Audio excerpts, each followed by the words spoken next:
She was emptying her locker when they told her it was over. 12 years. 12 years of double shifts, of catching what the doctors missed, of pulling people back from the edge with her bare hands and a clarity that made grown men nervous. And it ended with a form slid under a break room door like she was a problem being quietly filed away. Nurse Callie Marsh set her stethoscope into the cardboard box, smoothed the tape across the top, and didn't say a word. She didn't need to. Because 5 minutes later, 8 Navy SEALs walked through the front doors of Harlow Regional Medical Center, and the first thing their commanding officer said, ignoring the entire front desk staff, ignoring the hospital administrator rushing toward them, ignoring everyone, was this: "Which one of you can tell me where Sergeant Marsh is?" The box felt lighter than it should have. Callie carried it through the back hallway of Harlow Regional like she'd done 1,000 laps on this floor and planned to do 1,000 more. Except she wasn't. That was the part her body hadn't accepted yet. Her feet still knew every crack in the linoleum, every fluorescent flicker above Bay 4, every supply closet that stuck if you didn't lift the handle at the right angle. Muscle memory doesn't dissolve the moment someone hands you a form.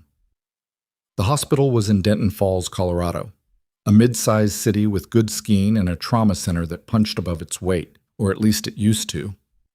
Harlow Regional had built its reputation on its ER, and its ER had been quietly built on nurses like Callie Marsh.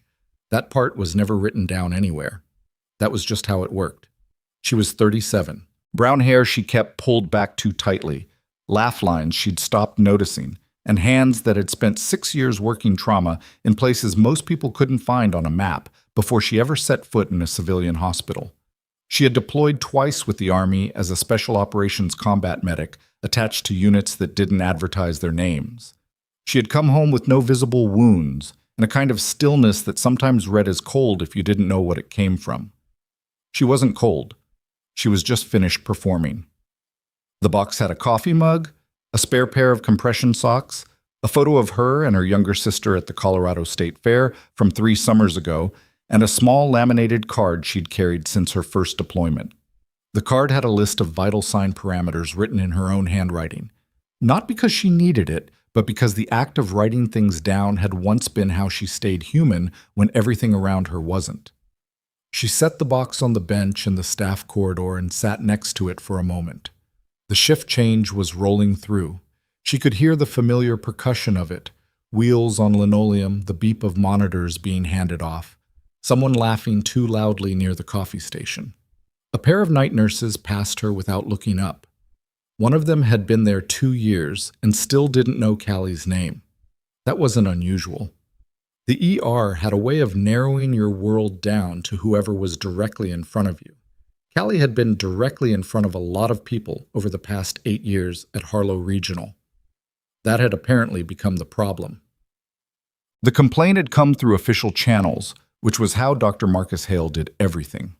Through the right channels, with the right language, at the right moment to cause the maximum damage with the minimum visibility. He was the chief of trauma surgery.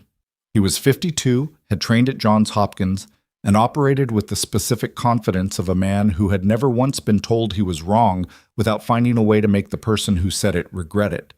He wasn't unintelligent. That was the thing people who'd never worked under him didn't understand. Unintelligent men were easier to root around. Hale was genuinely skilled in the OR and genuinely terrible at everything that happened outside it. At listening, at considering the possibility of alternative diagnoses, at accepting that a nurse who'd spent 6 years doing battlefield medicine might occasionally see something he hadn't. He called it overstepping. She called it doing her job. The incident that finally gave him the opening he needed had happened 4 days ago. A 31-year-old male had come in presenting with abdominal pain and low-grade fever. Hale had assessed him at triage, written it up as likely appendicitis, and ordered standard pre-op imaging before scheduling the surgery. Callie had been the primary nurse assigned. She had taken his vitals, done her assessment, and felt something pull at the back of her mind, the kind of pull she'd learned a long time ago not to ignore. His pain pattern was wrong. Not wrong for appendicitis exactly. It could have been appendicitis, but the distribution was unusual, and there was a faint rigidity in his upper right quadrant that didn't fit cleanly. She had also noticed his eyes were slightly yellow, just slightly. The kind of thing that didn't register unless you were looking. She'd flagged it. She'd written it in her nursing notes, gone to the attending nurse practitioner first, and when that got routed back to Hale, she'd stood in the hallway outside the imaging suite and said it to his face. His bilirubin could be elevated. If this is actually a biliary obstruction or early cholangitis, the surgery protocol would be different. Hale had looked at her the way he always looked at her when she spoke. Like she was a minor technical problem, he had agreed, against his better judgment, to briefly tolerate. "The imaging will show what it shows," he said. "Your job is to keep him comfortable and prep him for the OR." "I know what my job is. I'm telling you what I observed." "And I heard you." He turned away. "We're done here." They were not done. The imaging came back showing a common bile duct stone that had caused acute cholangitis. The patient's temperature had spiked while they were waiting, and if the surgical team had opened him up for an appendectomy without catching the actual issue, the outcome would have been significantly worse. The case was rerouted to gastroenterology. The patient was treated correctly. He recovered. Hale had walked past Callie's station twice that afternoon without speaking. The next morning, the complaint had been filed. The documentation described her as having engaged in behavior inconsistent with the collaborative standards expected of nursing staff and having repeatedly circumvented the professional authority of the attending physician in a manner that undermined patient care protocol. It was beautifully written. That was the worst part. It was written to be accurate in its technical language while being completely dishonest in its framing. Human resources had processed it. The nursing director, a cautious woman named Patricia Elwood, who had learned long ago that her job security depended on not getting between surgeons and their complaints, had called Callie in that morning and explained with practiced sympathy that given the pattern of concerns, there it was, pattern, not one incident, a pattern, which meant they'd been collecting. It had been decided that Callie would be transitioned off the trauma floor, effective immediately, pending a formal review. She could request reassignment to a lower acuity unit while the process completed. Callie had looked at Patricia Elwood and said, "What did he tell you I did wrong?" Patricia had looked down at her folder. "It's not about one specific, what did he tell you I did wrong?" A pause. He expressed concerns about independent decision-making and the impact on team dynamics. "I found a bile duct obstruction before a patient went into surgery for the wrong thing." "Callie, I'm not arguing with you." She'd stood up. "I just want it documented that I asked." That was this morning. Now it was nearly 7 in the evening, and the box was on the bench, and her feet still knew every crack in the floor, and she was taking a breath before she carried it out to her truck. She almost made it to the exit when Tricia Okafor caught up with her, one of the ER nurses who'd been there longer than almost anyone, a steady woman with a dry sense of humor and no patience for politics, which had kept her perpetually one rung below where her skills should have landed her. "Word travels fast," Tricia said. "It always does." Tricia fell into step beside her. "Where are they putting you?" "Geriatric rehab, 3rd floor." Tricia made a sound that wasn't quite a word. "It's fine," Callie said. "It's not fine." "I know it's not fine, Tricia. I said it's fine." Tricia stopped walking. "He's going to keep doing it. You know that. You're not the first person who—" "I know." "And you're just going to let them move you to the 3rd floor." Callie stopped too. She turned back and looked at Tricia, and there was something in her expression that was steady in a way that was hard to read.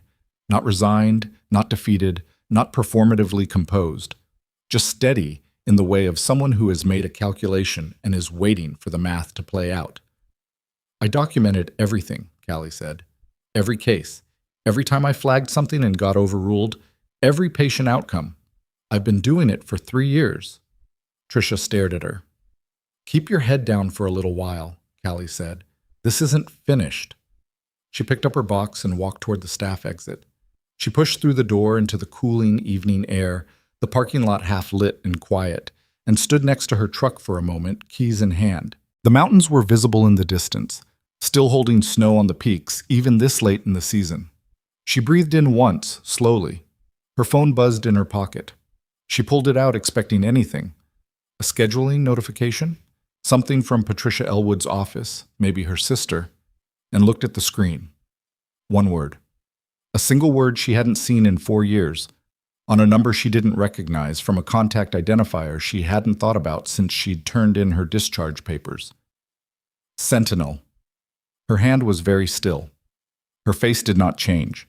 She stood in the parking lot for approximately 15 seconds, doing the kind of rapid mental arithmetic that had once kept her alive in places far less forgiving than a hospital parking structure. And then she turned around and walked back inside. Get. She didn't know what was coming, but she knew the code. Sentinel was an informal alert used by a specific interoperability network among Special Operations medical units.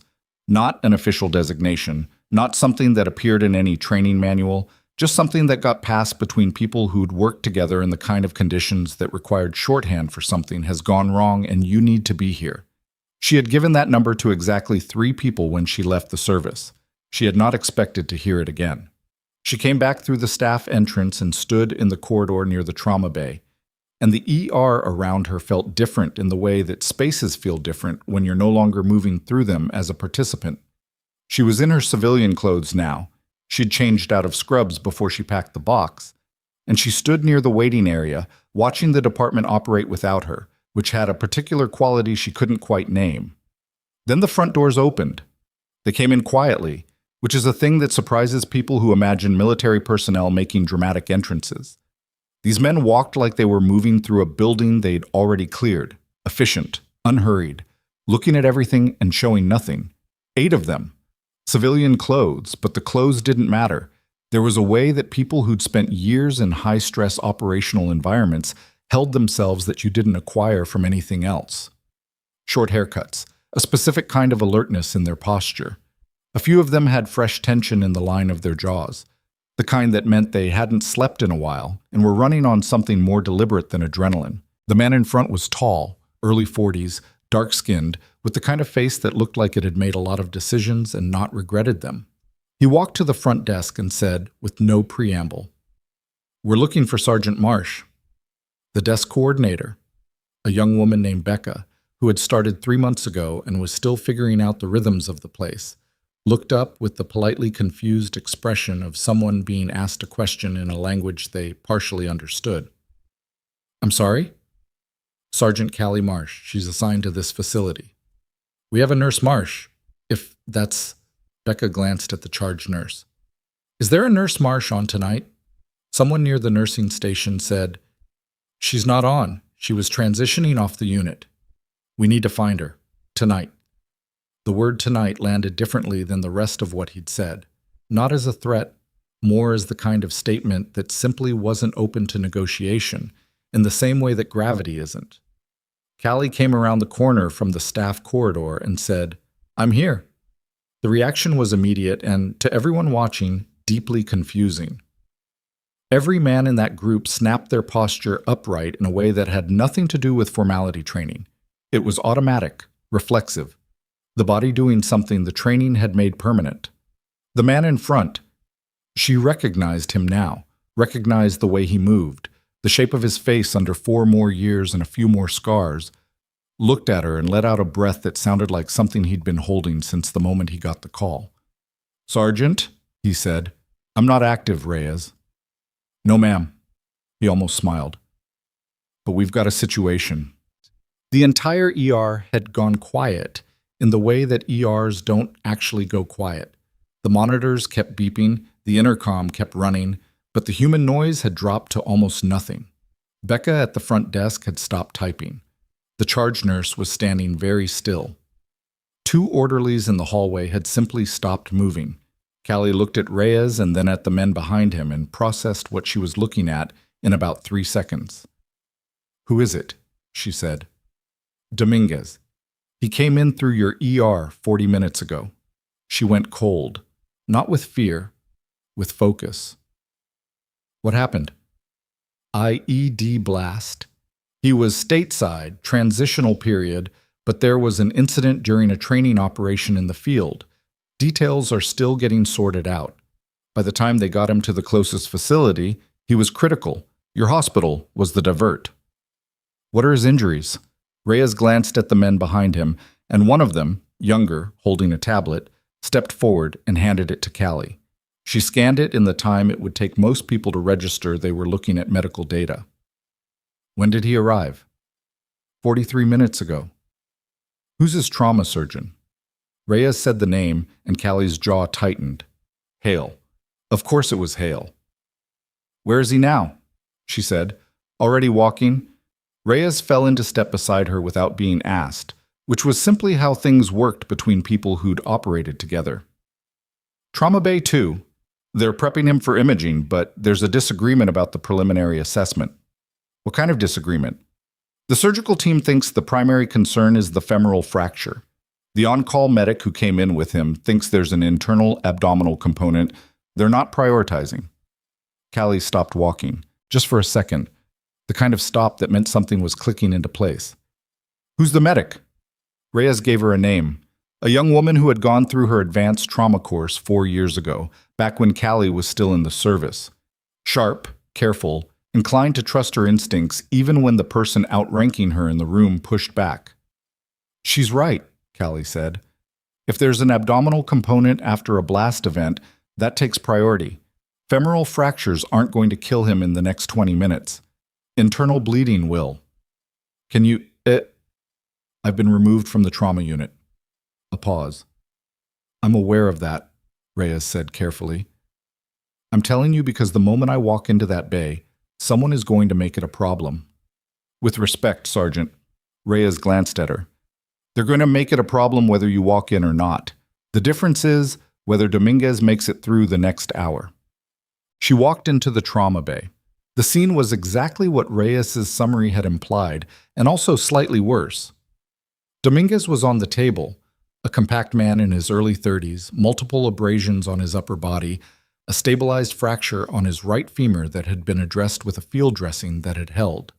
He was conscious, but barely. His blood pressure reading on the monitor was too low for someone they were treating as a fracture case, and the military medic, a young woman named Santos, who looked like she hadn't slept in 2 days but was holding herself together with the specific determination of someone who wasn't done yet, was standing on the far side of the bed in an argument that had the quality of something that had been going on for several minutes. Hale was on the other side, in scrubs, arms crossed, speaking in the tone he used when he had decided the conversation was technically still happening but had already reached his conclusion. The imaging will show what it shows, he was saying. Until then, we stabilize the fracture and maintain the IV fluid support. His pressure keeps dropping, Santos said. That's not consistent with just the fracture. He has tenderness on palpation in the left upper. I did the assessment. With respect, sir, I was with him from the field, and this is a hospital. Hale's voice went flat. My assessment takes precedence. Callie walked in. She did not announce herself, did not ask permission, did not break stride. She went to the monitor first because the monitor didn't have an opinion, and the monitor confirmed in about 4 seconds what Santos had been trying to communicate. Pressure on a slow decline, heart rate compensating, the specific pattern of numbers that meant the body was working harder than it should have to maintain what it had. What's his fast exam show? Callie said. Everyone looked at her. Hale's expression went through 3 distinct phases in about 1 second. Recognition, irritation, and then something that landed somewhere near controlled fury. You've been removed from this unit, he said. His fast exam, she said again, to the room this time. A resident on the far side of the table, looking extremely uncomfortable, said, It was inconclusive. There's some fluid. Some fluid where? Around the spleen, possibly. What's the clinical story before imaging? She said to Santos. And Santos, with the decisive look of someone choosing a side, immediately began laying it out. The blast radius, the entry position, the mechanism, the way he'd presented in the field before transport. Callie listened with her eyes on the monitor, did the arithmetic in her head that she'd been doing since she was 23 years old in a field hospital with no imaging equipment at all, and said, He has a splenic laceration, probably grade 3. The fluid on the fast is free blood, not artifact. His pressure is going to keep dropping until that's addressed. Hale said, That is a preliminary assessment from a nurse who's been pulled from this unit, she finished. I know, document it however you need to, but If you take him to imaging right now at this blood pressure and this trajectory, he's going to decompensate in the scanner. We don't make surgical decisions based on call your attending surgeon. She turned to the resident. Or you call them. Someone calls them in the next 3 minutes and gets a second opinion on the abdominal finding, or I walk out of this room and let you make the call you're going to make. A silence. The monitor kept its steady, concerned rhythm. Santos said quietly, "Please." It was one word directed at the room, and it had the quality of someone who had run out of other tools. Hale looked at Callie with an expression that could have started fires, and then he looked at the resident, and then he looked at the numbers on the monitor, and something in the back of his calculation, some piece of self-preservation that even arrogance couldn't fully override, apparently shifted. "Get me Kerrigan on the phone," he said to the resident. It wasn't acknowledgement. It wasn't capitulation. But it was the call. Callie stepped back toward the wall. Her face was calm. Her hands were completely still. She watched the numbers on the monitor and breathed, and for a moment, in the bright flat light of the trauma bay, she was both entirely present and somewhere far away at the same time. Outside the bay doors, through the small rectangular window, she could see the 8 men in civilian clothes standing in the corridor, and behind them, a face she hadn't seen in 4 years. A man who should not have been in Denton Falls, Colorado, who should not have been anywhere near a civilian hospital, whose presence here told her something had grown considerably beyond a single injured SEAL and a single bad night. The man saw her through the glass. He nodded once. She recognized Colonel Wade Ellison from the specific way he held absolute authority without performing it at all, and her entire understanding of the next 48 hours recalibrated in the space between one breath and the next. Her phone buzzed again. Same number. This time it wasn't a word. It was a file clearance code she hadn't seen in 4 years, attached to a message that read, "There's more. Stay where you are." The file clearance code sat on her screen for 3 seconds before Callie locked her phone and put it back in her pocket. She could process it later. Right now, Dominguez's pressure was reading 88/54, and the attending surgeon Kerrigan was on the phone with the resident, and the conversation sounded like it was going the right direction, which meant she could step back and let it go where it needed to go. She moved out of the trauma bay and into the corridor, and the 8 men in civilian clothes made space for her without being asked, the way people make space for someone they've decided has the room, regardless of where they're standing. Reyes fell in beside her. "Kerrigan's coming in?" "Sounds like it." She kept her voice low. "Dominguez needs a CT abdomen pelvis with contrast as soon as his pressure stabilizes enough to move him, and he's going to need the OR within the hour if the laceration is what I think it is." "You're confident?" "Confident enough to have said it out loud in front of Hale, which should tell you something." Reyes almost smiled again. It was the same almost smile she remembered from a long time ago. Not humor exactly, more like recognition. Colonel Ellison was standing apart from the group, near the corridor wall, his phone to his ear. He was a tall man, late 50s, with gray at his temples and the posture of someone who had long stopped needing to perform authority. He caught Callie's eye and held up one finger. "Give me 60 seconds." And she nodded and waited. Around them, the ER kept moving. A gurney rolled past. Someone called out a room number. The overhead intercom said something about a consult on 4. Life continued at its own pace, indifferent to the fact that 8 special operations personnel were standing in the corridor, and a colonel was on his phone, and a woman who had just been told her career here was over had apparently become the most important person in the building. Ellison finished his call and came toward her.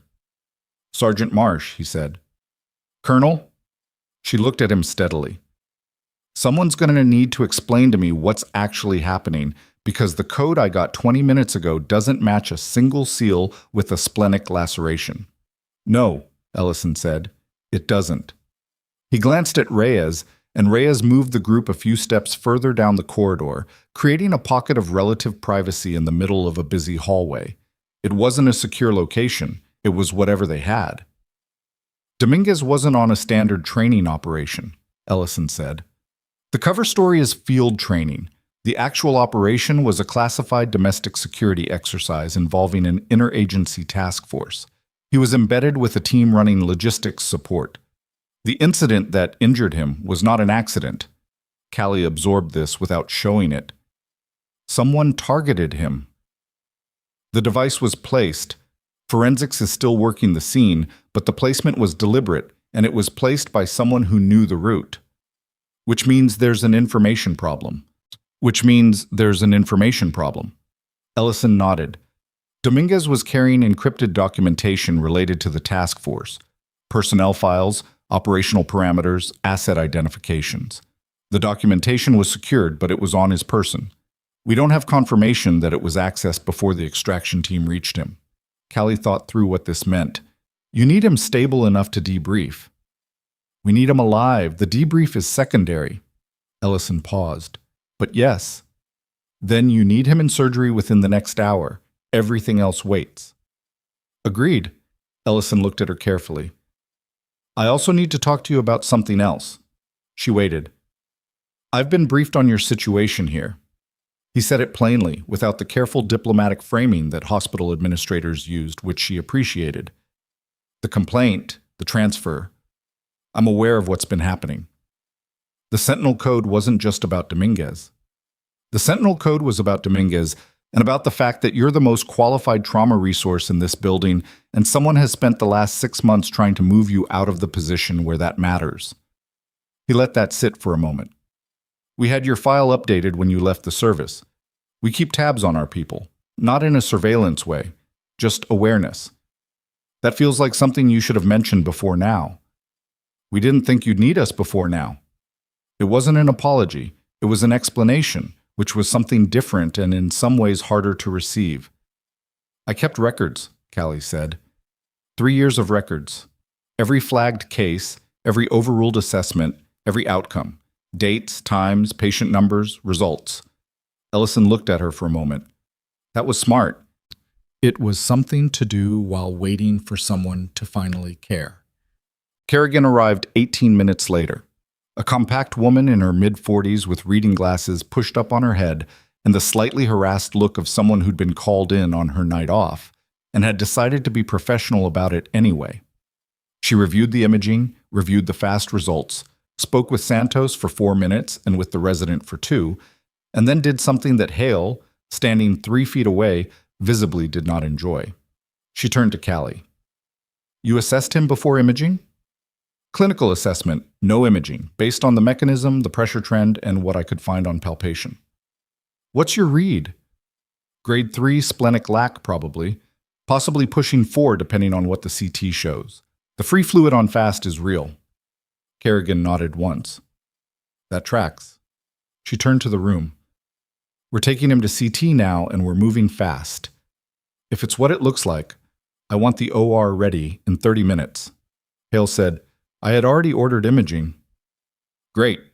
Kerrigan was already moving. Then we're on the same page. The way she said it was perfectly neutral and somehow devastating. Callie watched Dominguez get wheeled toward the imaging suite, Santos walking alongside holding his hand in a way that looked automatic rather than deliberate, the unconscious gesture of someone who'd been with him since before any of this started. His color was bad. His pressure was bad. But he was still here, which was what mattered, and the people making decisions about him were now the right people. She felt some of the tension in her shoulders release. Not all of it, just some. Reyes came up beside her. Nice work. I didn't do anything except say what the numbers were saying.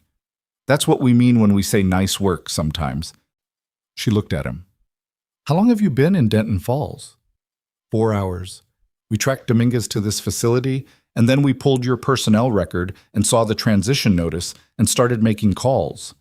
How many calls did it take to get Ellison on a plane? Reyes thought about this. 2. She let that sit without commenting on what it meant. That the colonel had mobilized for this inside of 2 hours.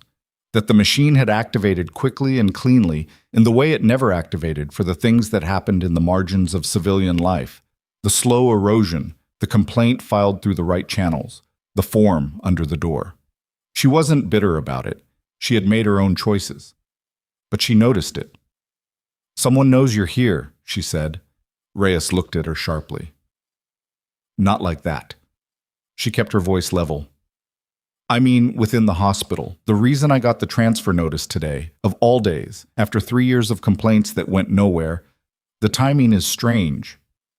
Reyes said nothing for a moment. Then, how strange? Dominguez came in through our ER, divert from St. Carver's in the canyon. Their trauma bay was in shutdown. This hospital was logged in the regional divert database as the receiving facility. That's accessible to hospital administration. You think someone in the hospital knew he was coming? I think someone in the hospital knew something they shouldn't have known, yes. Reyes pulled out his phone. Callie watched him compose a text to someone, short and specific, and send it. He didn't tell her what it said. She didn't ask. There was a working dynamic here that had reactivated like muscle memory. Shared understanding without complete information, trust built out of something more durable than explanation. Hale had retreated toward the surgical suite corridor. She could see him through the length of the hallway, standing with his phone to his ear, his posture doing something that, if she were reading it in a different context, she might have described as anxious. He wasn't pacing. He was standing very still in the way that sometimes meant more than pacing. She filed that away. The OR confirmed the splenic laceration at grade 3 going on 4. Kerrigan took Dominguez into surgery at 11:47, and the waiting that followed had a specific texture. 8 SEAL operators and a colonel and a former combat medic standing or sitting in a surgical waiting area designed for families in crisis, with chairs that were slightly too soft and a television mounted in the corner showing a home renovation program with the sound off. Santos sat against the wall with her knees up, eyes closed but not sleeping. Reyes stood near the window with his arms crossed. Ellison had made 3 more phone calls and was now reviewing something on a tablet. The rest of the men arranged themselves with the unconscious efficiency of people who were good at waiting without visibly waiting. Callie sat in one of the 2 soft chairs and thought about the clearance code on her phone. She'd seen that code used twice in her career, both times in operational contexts that involved compromised information chains. It wasn't a general alert. It was a specific flag for situations where the normal communication channels couldn't be trusted, where someone inside the structure had been either turned or was leaking, and the people who needed to talk to each other had to find a way around the usual routes. Dominguez hadn't been carrying documentation by accident. Someone had known he would be, and that someone had known enough about his movements to place a device on a route that was supposed to be secure. She thought about Hale standing in the corridor with his phone, very still. She thought about the timing of her transfer notice, not just the day, but the hour. It had been processed through HR at 4:47 in the afternoon. She knew this because she'd seen the timestamp on the form. Dominguez had been admitted at 6:22. The divert would have been logged in the regional system around 6, maybe 6:10, which meant the timeline was close but not impossible. She was not the kind of person who built a theory out of coincidence. She had spent enough time in environments where bad pattern recognition got people killed. She needed more. She pulled out her phone and looked at the clearance code message again. Underneath it, there was a second attachment she hadn't opened yet, a brief encrypted document that required a thumbprint and a 6-digit code she hadn't used in 4 years and was apparently still in her muscle memory because her fingers moved to the keypad before she'd consciously decided to enter it. The document opened. She read it. Then she read it again. She sat very still in the 2 soft chair for about 10 seconds, and then she stood up and walked to where Ellison was sitting with his tablet. "Colonel?" He looked up. "I need to show you something," she said. "And then we need to talk about Marcus Hale." The conversation happened in a family consultation room off the main waiting area, a small space with a round table and a box of tissues on the corner that had been there long enough to gather dust on the lid. Callie, Ellison, and Reyes. The door closed. Callie put her phone on the table with the document open. Ellison picked it up, read it, and his expression didn't change on the surface. Below the surface, she could see the specific microadjustment that happened in people who were processing something serious and weren't going to let it show. He set the phone back down. "Where did this come from?" he said. "The second attachment in the Sentinel message. I'm guessing it came from whoever sent the code." Ellison looked at Reyes. "We didn't send that," Reyes said. A moment of silence. "Someone sent it on your channel," Callie said. Someone who had access to the Sentinel network and knew your contact information. Ellison's voice was completely flat in the way that meant he was thinking very fast, which narrows it considerably. The document was 4 pages. It contained what appeared to be financial records, shell accounts, transfer histories, small amounts moved in patterns designed to look like noise. The receiving accounts traced to a private consulting entity called Vantrell Group. The name would have meant nothing to most people. To someone with Ellison's background, it apparently meant something because he'd gone very quiet in a particular way. "You know that name," Callie said. "Vantrell has come up in 2 separate interagency investigations in the last 18 months, he said. They broker information, medical, logistical, operational. They're careful. They don't show up in clear chains. The payments in that document go back 14 months, he finished. Yes, I see that." Reyes said, "What's the connection to Hale?" Ellison didn't answer immediately, which was an answer. Callie said, "His name isn't in those records directly, but the timeline overlaps with the period when patient data began getting accessed outside normal charting hours." She watched Ellison's face. "You already know something about this facility." "We had a flag on Harlow Regional 9 months ago," Ellison said. "Routine intelligence sweep, cross-referenced with known information brokerage activity. There was a data access pattern that didn't fit normal clinical operations. Late-night system logins, specific patient populations being queried. Military veterans, primarily. People with service histories." Callie absorbed this slowly, and slowly was the only appropriate speed because the implication was heavy. "He was selling patient information," she said. "Service histories. Identifiers. We don't know what he was selling. We know something was being accessed. And no one told me. You weren't cleared for that investigation. I work in this building." "You weren't cleared," he said again, not unkindly, just as a fact. She sat with that for a moment. The particular frustration of it, of having been inside something without being told the full shape of what she was inside, was real. And she let herself feel it for about 4 seconds before she put it somewhere manageable. "Dominguez's documentation," she said. "If someone in this facility had advance awareness that he was coming in, they would have known what he was carrying." Ellison nodded. "And they would have had access to him while he was unconscious and under active care." The room got quieter in the way rooms get quiet when the thing that's been implicit becomes explicit. "We need to secure his belongings," Callie said. "Already done," Reyes said. "Before he went into the OR. Dominguez travels light, and he keeps his documentation encrypted on a secondary device. The device is with us. The documentation is secure." "As far as we can confirm, yes," Callie exhaled. "Okay." She thought for a moment. "But whoever put the device on his route doesn't know that. They think they have a window." Reyes looked at Ellison.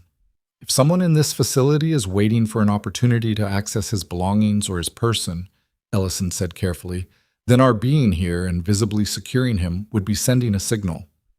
"It sends a signal anyway," Callie said. 8 operators walk into an ER. People notice. They notice we're here. They don't know why, or what we know." She looked at him. "You want to see what moves?" "I want to see what moves," he agreed. Tab. She went back to the waiting area. It was after midnight now, and the hospital had settled into its nighttime rhythm. Fewer visitors, quieter hallways, the specific vulnerability of hours when institutional oversight was thinner. The ER still ran, would always run, but the administrative layer had largely gone home. Patricia Elwood was not on the floor. Hale had retreated to his office rather than the OR lounge, which was unusual for a trauma chief whose patient was in surgery. Tricia Okafor appeared in the waiting area doorway at 12:40. She looked at the room, at Callie, at the assembled men, at Ellison, with an expression that moved through surprise and landed somewhere more alert. "I figured you'd gone home," she said to Callie. "I came back in." Tricia looked at the men again. "I can see that." She came in, sat down in the chair next to Callie, and kept her voice low. "Hale's been making calls in his office. His secretary, Rosa, who has no reason to cover for him anymore since he made her file the 3rd harassment complaint against her last month, Rosa came and found me 20 minutes ago because she didn't know who else to tell. Callie kept her face neutral. Tell what? He's been on the phone with someone outside the hospital, not the OR, not administration. She heard the name Van Trell. She didn't know what it meant, but she remembered it because it was said 3 times. The name landed in the room like a stone dropped in water. Ellison, across the space, was watching her. He'd heard.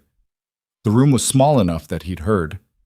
Callie said quietly to Tricia, "When did you last see Hale?"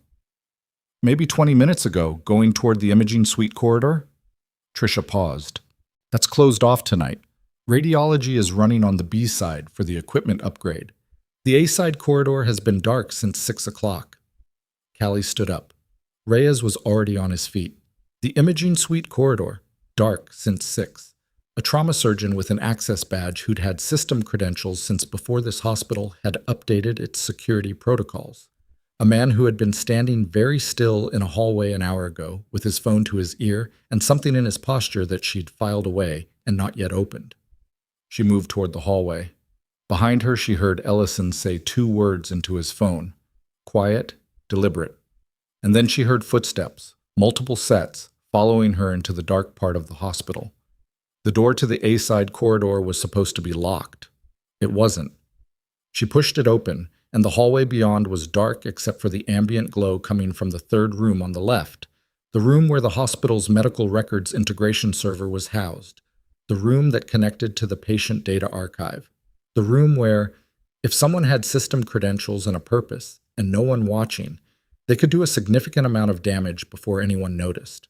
The glow wasn't from the server lights. It was from a laptop screen. And in the laptop screen's light, she could see the silhouette of a man who had spent 12 years dismissing her as someone who needed to stay in her lane, typing with a focused urgency that meant he hadn't heard the door open. She stood in the hallway for exactly 1 second.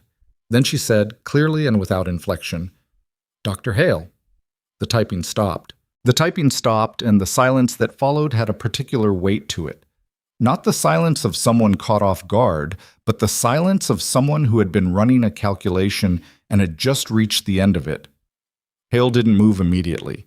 His hand stayed on the keyboard for a full 2 seconds, which told Callie something about how he was wired. Not panic, not flight, but the specific stillness of a man deciding which version of this he was going to try. Then he turned around. The laptop screen lit him from below and to the left, throwing the angles of his face into something harder than usual, and he looked at Callie in the doorway with an expression that she recognized from 3 years of working under him, the expression that meant he was about to reframe what was happening into something where he was the reasonable party. "Nurse Marsh," he said, "you shouldn't be in this corridor." "Neither should you," she said. "Radiology A-side has been locked since 6. I have administrator credentials for this system. I access it regularly. At 12:50 in the morning, the night a classified federal patient comes through your ER." He stood up from the chair. He was taller than her and had spent 20 years using height and title as a combined instrument, and some part of him reached for that now. The slight squaring of the shoulders, the measured way he moved to put more distance between himself and the laptop. "I'm going to need you to leave," he said. "You've been removed from this unit. Whatever you think you're doing..." "Step away from the laptop." He stopped. Behind Callie, Reyes moved through the door, then 2 more of the men. They didn't rush. They entered the space with the economy of motion that made the room feel smaller without making anyone loud about it, and Hale's calculation visibly recalculated. Ellison came in last. He looked at Hale and at the laptop and at the door of the medical records server room, which was not fully closed, and he said nothing for a moment. Then he said, "Colonel Wade Ellison, I need you to put your hands where I can see them and step away from that workstation." Hale's jaw worked once. "I don't answer to military personnel. This is a civilian medical facility, and you have no authority." "You're right that I don't have arrest authority," Ellison said calmly. "The 2 federal agents who just came in through the east entrance do. You can work out the jurisdiction details with them." The east entrance. Callie hadn't known that part. She kept her face still. Hale looked at Ellison for a long moment. The kind of moment where you could see someone's options narrowing in real time, each exit closing like doors in a hallway, until the only thing left was the door you were standing in front of. He stepped away from the laptop. He did it with his chin up and his shoulders back, and the affect of a man who had decided that whatever came next, he was not going to give anyone the satisfaction of watching him fold. She'd give him that much. He didn't fold. One of the men from the team moved to the laptop and stood beside it without touching it. Two more positioned near the door. Reyes stayed close to Callie, not in a protective way, but in the way of someone maintaining operational proximity. The federal agents arrived 90 seconds later. A man and a woman, both in plain clothes, both with the specific brisk efficiency of people who had been briefed on the way and didn't need to be caught up. The woman spoke to Hale in careful, formal language that was neither unkind nor warm, and within 3 minutes he was in the hallway with his hands being documented and his credentials being suspended. He passed Callie on the way out. He didn't look at her. She watched him go and felt something she hadn't expected. Not satisfaction, not vindication, not the clean resolution she might have imagined in the abstract.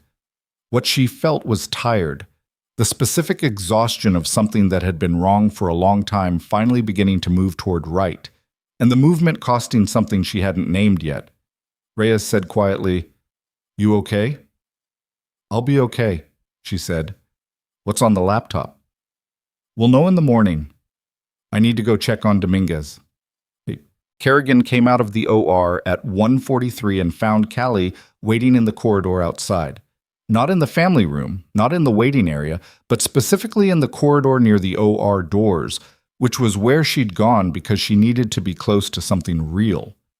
Kerrigan pulled her surgical cap off and rubbed the back of her neck. "He's out," she said. "We controlled the bleeding. The laceration was a solid grade 3, partially into the hilum. Another 45 minutes and we'd have been looking at a different outcome. But he's out. He's out. He's going to be in recovery for a while and his spleen is going to be someone else's concern for a few weeks. But he's out." Callie let out a breath.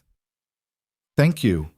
Kerrigan looked at her with an expression that was complicated in ways that were hard to read in a hallway at 2 a.m. "The clinical assessment you gave before imaging, that was accurate. I've been doing this for 19 years, and I would have landed in the same place, but it would have taken me longer." "You would have gotten there," Callie said. "Maybe." Kerrigan paused. "Who are all these men, and why is there a federal agent in my post-op suite?" "There's a federal agent in your post-op suite?" "There are 2. "I'll explain what I can," Callie said. "Some of it's going to have to come from someone with a higher clearance than mine." Kerrigan looked at her steadily. "You're not actually just a nurse, are you?" It wasn't quite a question. "I'm absolutely a nurse," Callie said. "I'm also other things." The night moved through its final hours with a kind of controlled intensity that felt like the aftermath of a weather event. The storm had passed, or the first storm had passed, and the ground was still shifting. Ellison's team worked with the federal agents in the A-side corridor and in the server room. The laptop was logged into evidence. The server access records were pulled. The east wing of the hospital was quietly sealed off from regular traffic and would remain that way until a more comprehensive sweep could be completed in the morning.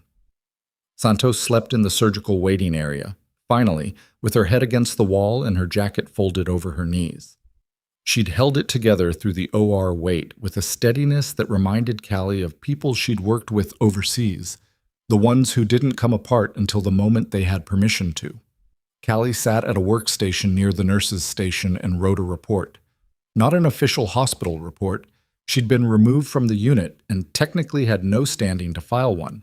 She wrote it on her own device, in her own format, with the kind of clinical precision she'd learned in environments where documentation was the difference between accountability and nothing. She wrote what she'd observed, when she'd observed it, and what she'd done about it. She referenced her existing 3-year record of flagged cases. She attached the timestamps. Tricia brought her coffee at 3 a.m. without being asked. "Rosa is willing to give a formal statement," Tricia said, sitting across from her, "about the phone calls. The Vantrell name. She should talk to the federal agents, not to me. She's scared. She should still talk to the federal agents. I'll go with her if that helps." Tricia wrapped her hands around her own mug. How long have you been sitting on those records? 3 years. 3 years. Tricia looked at her table. I knew something was wrong. I didn't document it the way you did. I just kind of absorbed it and kept going. You have your own record of things you remember. Dates, cases, outcomes. Write it down now while it's fresh. It matters even if it's retrospective.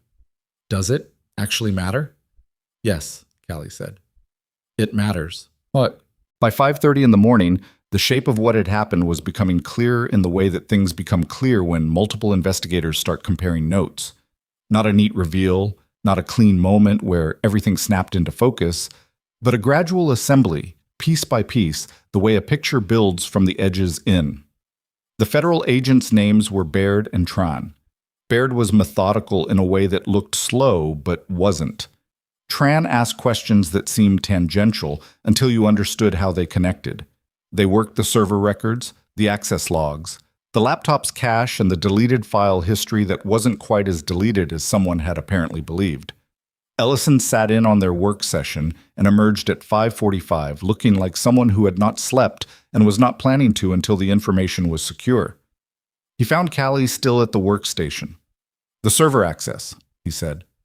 How long do you estimate it's been ongoing? Based on what I know about the access patterns from the investigation flag 9 months ago, at minimum a year. She paused. But I think longer. Hale has had system credentials for this hospital since he joined the staff 8 years ago. The recent activity is measurable.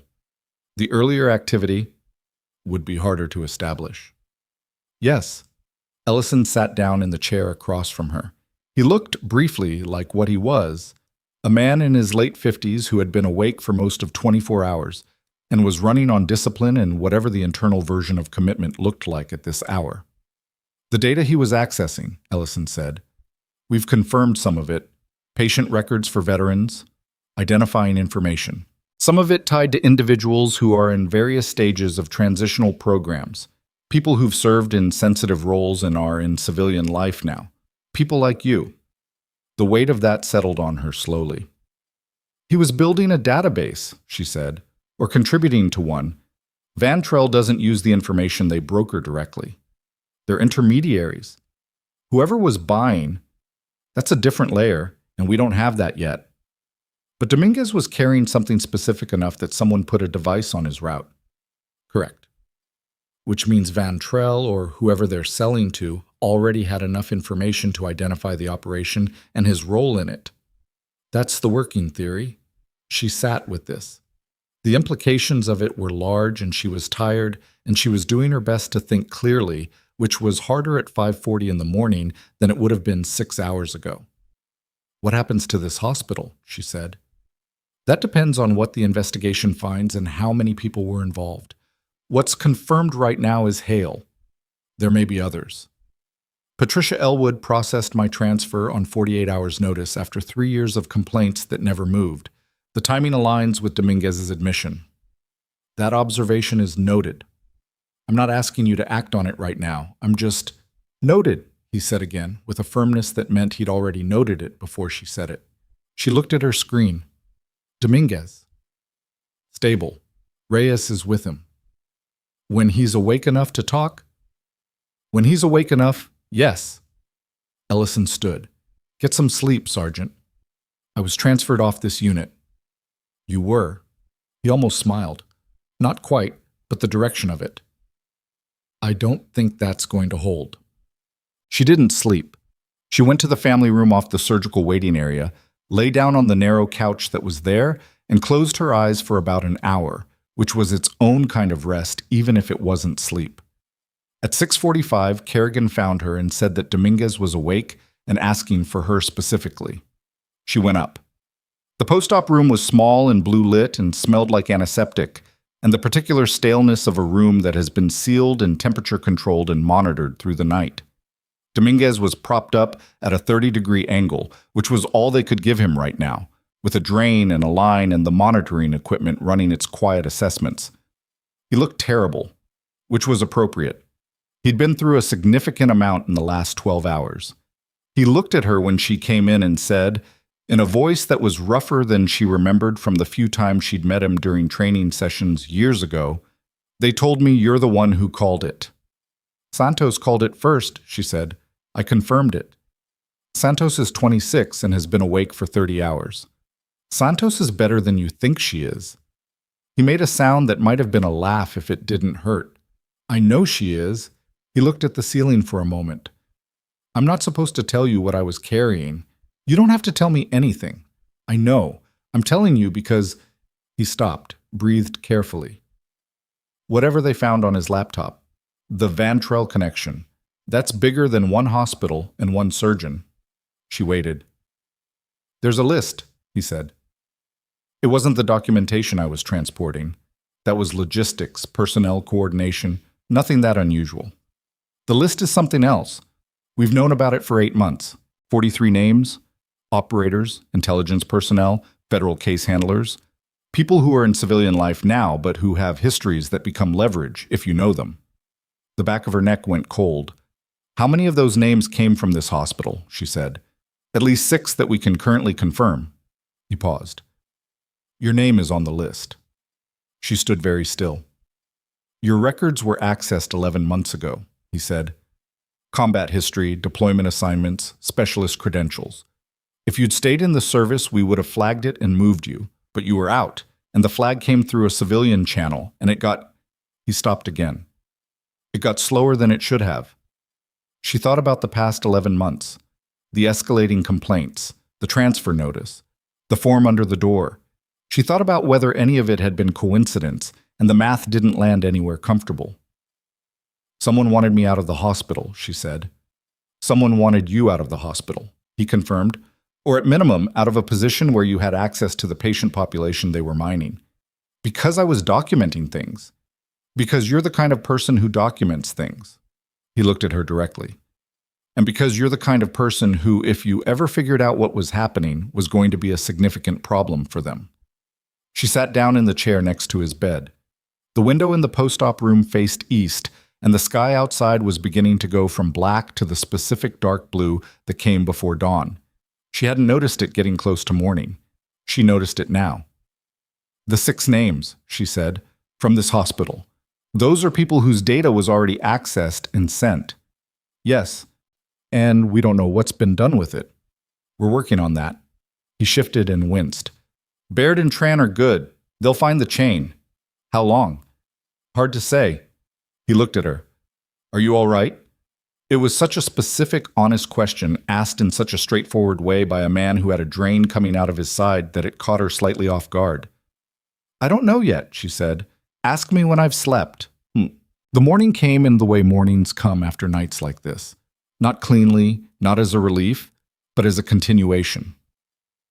The hospital day shift started arriving at 6:50, and the first sign that something significant had happened was the presence of 2 uniformed federal officers in the East Wing corridor, which was not a thing that happened on a normal Thursday at Harlow Regional. By 7:15, Patricia Elwood had arrived and had apparently been intercepted by Baird before she made it to her office. Callie heard about this secondhand from Tricia, who heard it from Rosa, who had spent the night in the hospital rather than go home, and was now sitting in the HR conference room giving a statement that reportedly covered 2 full legal pads. By 8, the hospital's legal director, a man named Foster, who wore good suits and had the specific confidence of someone who had never had to personally reckon with the consequences of decisions he'd facilitated, had arrived with a private attorney, which suggested he already knew he needed one. The morning nursing shift came in and found the East Wing sealed and the A-side corridor taped off, and a federal investigation underway in their hospital, which produced the specific kind of institutional confusion that nobody's onboarding materials prepare you for. Callie was still in the building. She had no official reason to be. Her transfer had been processed, her locker was mostly empty, and she had a cardboard box in her truck with a coffee mug and a photo of her sister in it. But she was still here, sitting in a staff break room with cold coffee, because Ellison had asked her to stay available, and because she wasn't ready to leave. Reyes found her at 8:20. She looked at his face and said, "What happened?" Baird found a secondary access thread in the server logs. He sat down. It wasn't just Hale. There's a second credential that was used on 4 separate occasions over the past 3 months. Different login, different system pathway. Who? He said a name she wasn't expecting. Not Foster, not Elwood, not anyone in administration. The name was Dr. Nina Kowalski, one of the second-year trauma surgery residents. 29 years old, 8 months into her rotation, quiet and competent, and entirely unremarkable in the way that people are sometimes unremarkable because they are trying to be. Callie thought about her, placed her face, put her in the context of trauma bay interactions, hallway exchanges, the particular social ecosystem of a residency program. She had seemed normal. She had seemed like every other resident trying to keep her head above water. Recruited? Callie asked. That's the current theory, coerced or recruited. Baird is running her background now. She's still in the building? She was scheduled for the 7 o'clock rotation. She's in the ER right now. Callie stood up. Reyes said, Baird is handling... I know, I'm not going to approach her. She stopped. I want to see if she knows. Knows what? Whether she knows Hale was arrested, whether someone has tipped her. They went to the hallway that overlooked the ER floor. From there, through the glass partition, you could see most of the main trauma area. The nurses' station, the bay corridor, the secondary assessment rooms. Kowalski was at the station, reviewing something on a screen, her posture unremarkable. And then, because people who are carrying something tend to check the exits even when they don't know they're doing it, she looked up, not at the hallway where Callie and Reyes were standing, toward the east wing, the taped-off corridor, the federal officer visible at the far end. Kowalski's face did something very small and very specific. She looked back down at her screen. Her hand moved to her pocket and closed around her phone. She knows, Callie said. Reyes already had his radio out.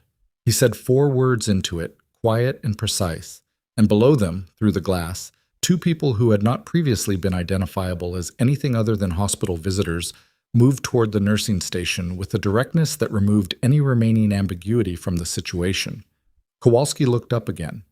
This time she looked directly at the hallway partition, and for one fraction of a second her eyes found Callie's through the glass. She held that look for a moment. Then she reached into her coat pocket, placed her phone on the station counter, and put her hands flat on the surface.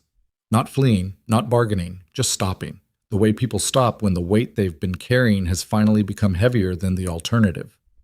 Callie watched one of the federal contacts reach the station and speak to her in low, careful tones, and she felt the strange doubling sensation of being completely present and completely exhausted at the same time. Reyes said quietly, 2 down. 2 that we know about, she said. He nodded, because that was the right answer and they both knew it. Her phone buzzed. She looked at it expecting Ellison or Santos, or maybe finally her sister calling back from the 3 texts Callie had sent at 4 in the morning that she probably shouldn't have sent. It was none of those. It was a number she didn't recognize, no identifier, and the message was 6 words long. The list has already been activated. She read it twice.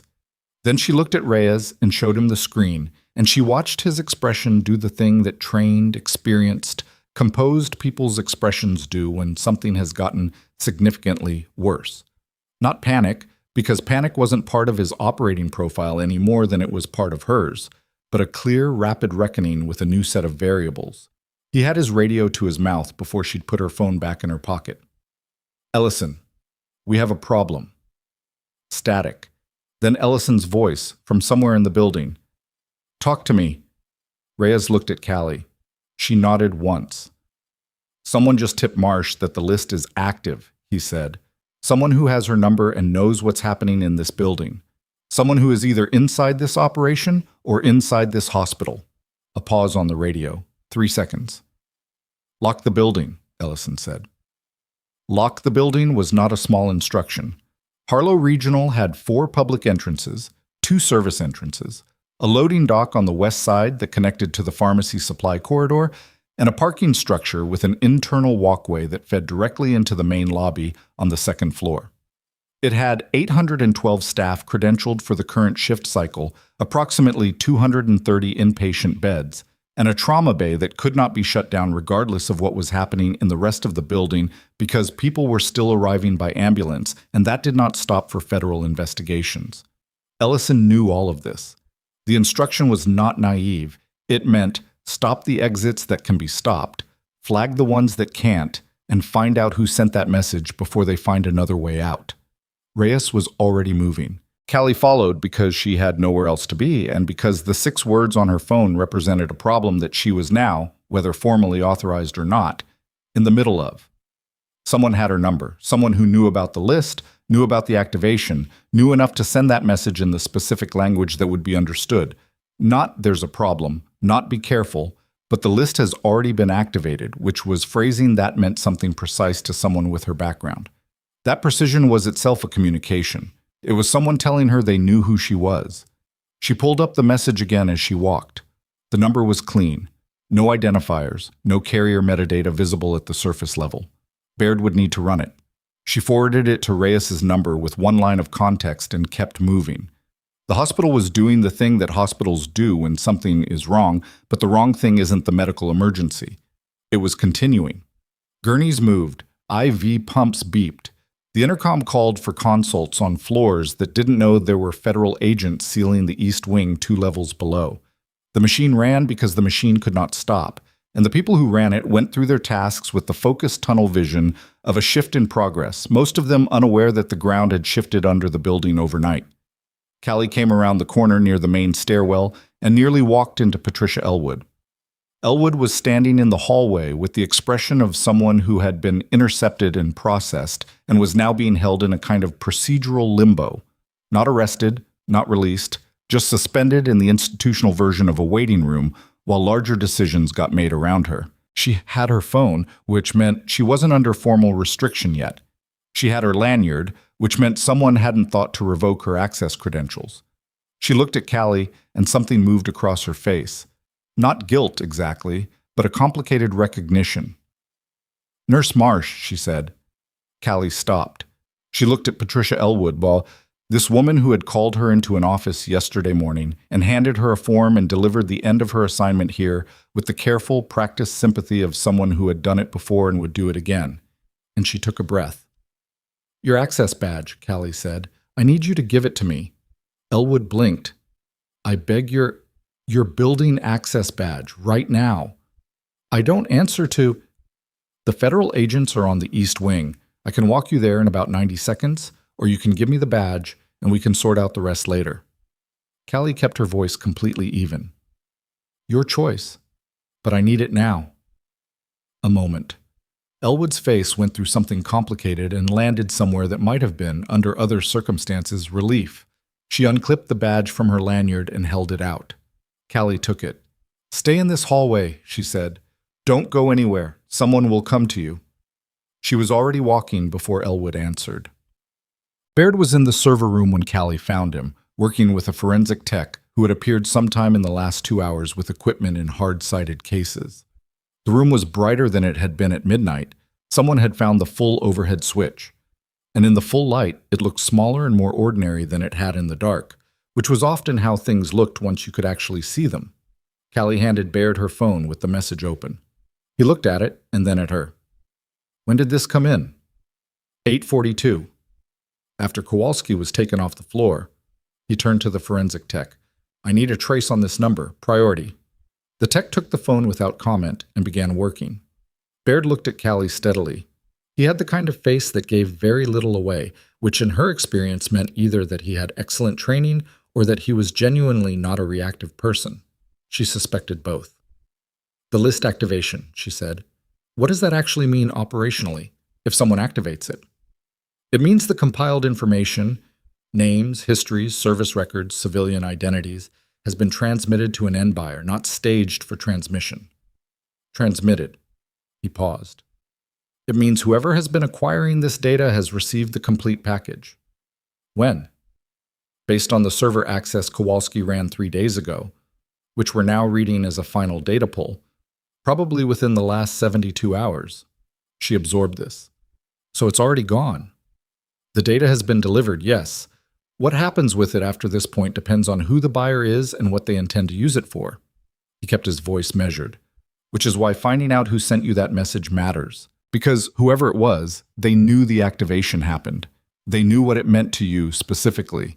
And they sent it now, this morning, after a night during which this investigation went from preliminary to active." They're inside Vantril, she said, or adjacent to it.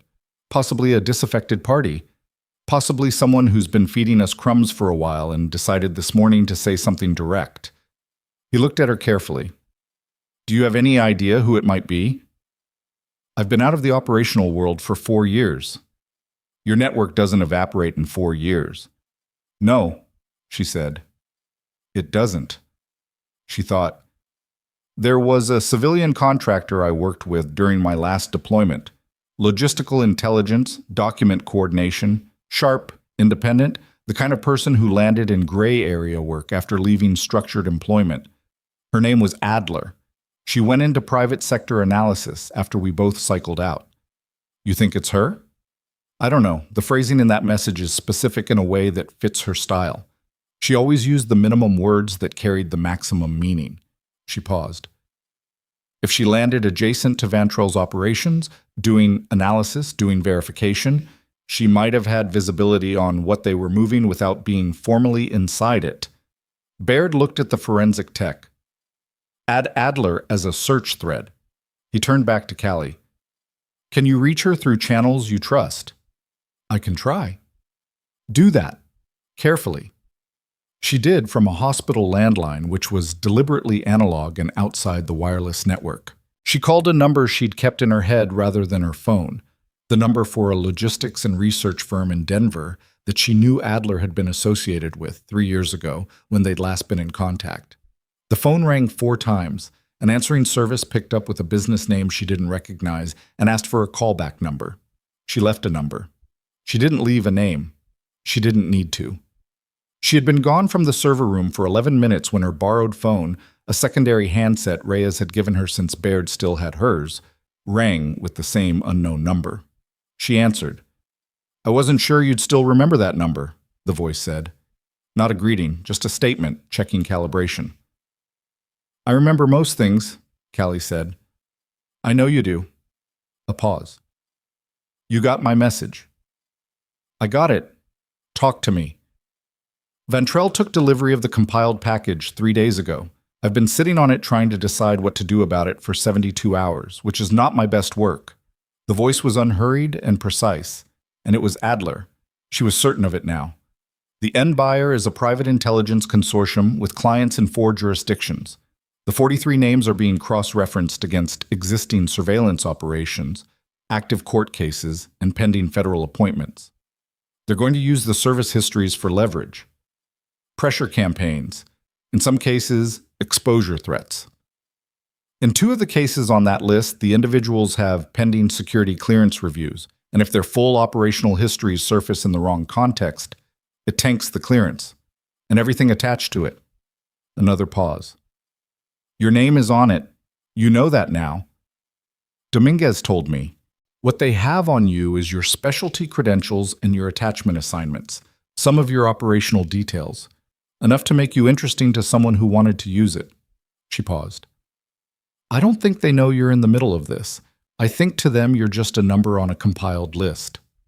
Do you know who at Vantril handled the data transfer from Hale? A coordinator named Rife. He's mid-level. He processes documents. He doesn't make decisions. The person above him, the one who took Hale on as a source and maintained the relationship, that's a woman named Petra Sandoval. She runs Vantril's domestic acquisition operation. Callie repeated the name clearly enough that Reyes, who had come back into the hallway, could hear it and write it down. Adler, Callie said, I need you to talk to the federal agents working this case. A silence. That's a significant ask. I know it is. I've been in proximity to this operation for 14 months. My exposure is, I know what your exposure is, Callie said, and I know that you sent me that message this morning instead of going dark, which means you've already made a decision. You're just not finished with the last part of making it. A longer silence. Baird? Callie said. His name is Baird. He's solid. How do you know? I don't, completely, but he hasn't been wrong yet. The pause stretched another 3 seconds, then, give me 2 hours to secure some things on my end. 2 hours, Callie said. Yes, man. The information moved fast after that. The way information moves when the structure that was keeping it contained gets punctured in enough places at once.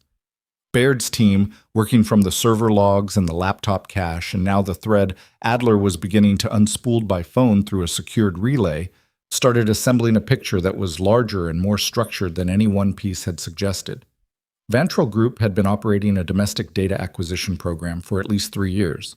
Harlow Regional was one of 7 medical facilities they had penetrated, not always with insider sources, sometimes through vendor access, sometimes through legitimate research partnerships that had been quietly corrupted. The patient populations they targeted were specific: veterans with classified service histories, federal employees with high clearance backgrounds, individuals who had transitioned from sensitive operational roles into civilian life and whose institutional protections had consequently diminished. The logic of it was simple and ugly. People in active service were protected by layers of institutional security. People who left were just people, with medical records accessible through normal channels, with civilian identities that were sometimes inadequately shielded, with histories that were consequential if exposed, but no longer actively guarded. Hale had been approached, based on the financial records Baird was now reconstructing, approximately 14 months into his tenure as Chief of Trauma Surgery, so 7 years ago.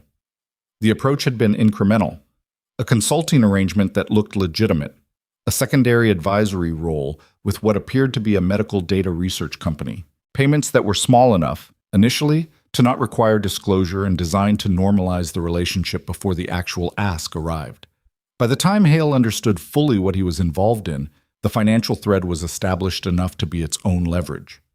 Callie sat in the family consultation room, the same small room with the round table and the dusty tissue box where she and Ellison and Reyes had talked 8 hours ago, and listened to Baird lay this out and thought about what it meant to have worked next to someone for 3 years without knowing what he was. She thought about how many times she'd flagged something and he'd pushed back, and she'd assumed it was ego, territory, the ordinary arrogance of a surgeon who'd spent his career being the most credentialed person in any room. She thought about whether some of those cases, the ones where he'd overruled her, where the outcome had been worse than it needed to be, had been something more deliberate. "The patients he overruled you on," Baird said, as if he'd been reading in the same direction. 3 of the cases in your documentation file. All 3 of those patients were veterans. She looked at him. "One of them died," Baird said.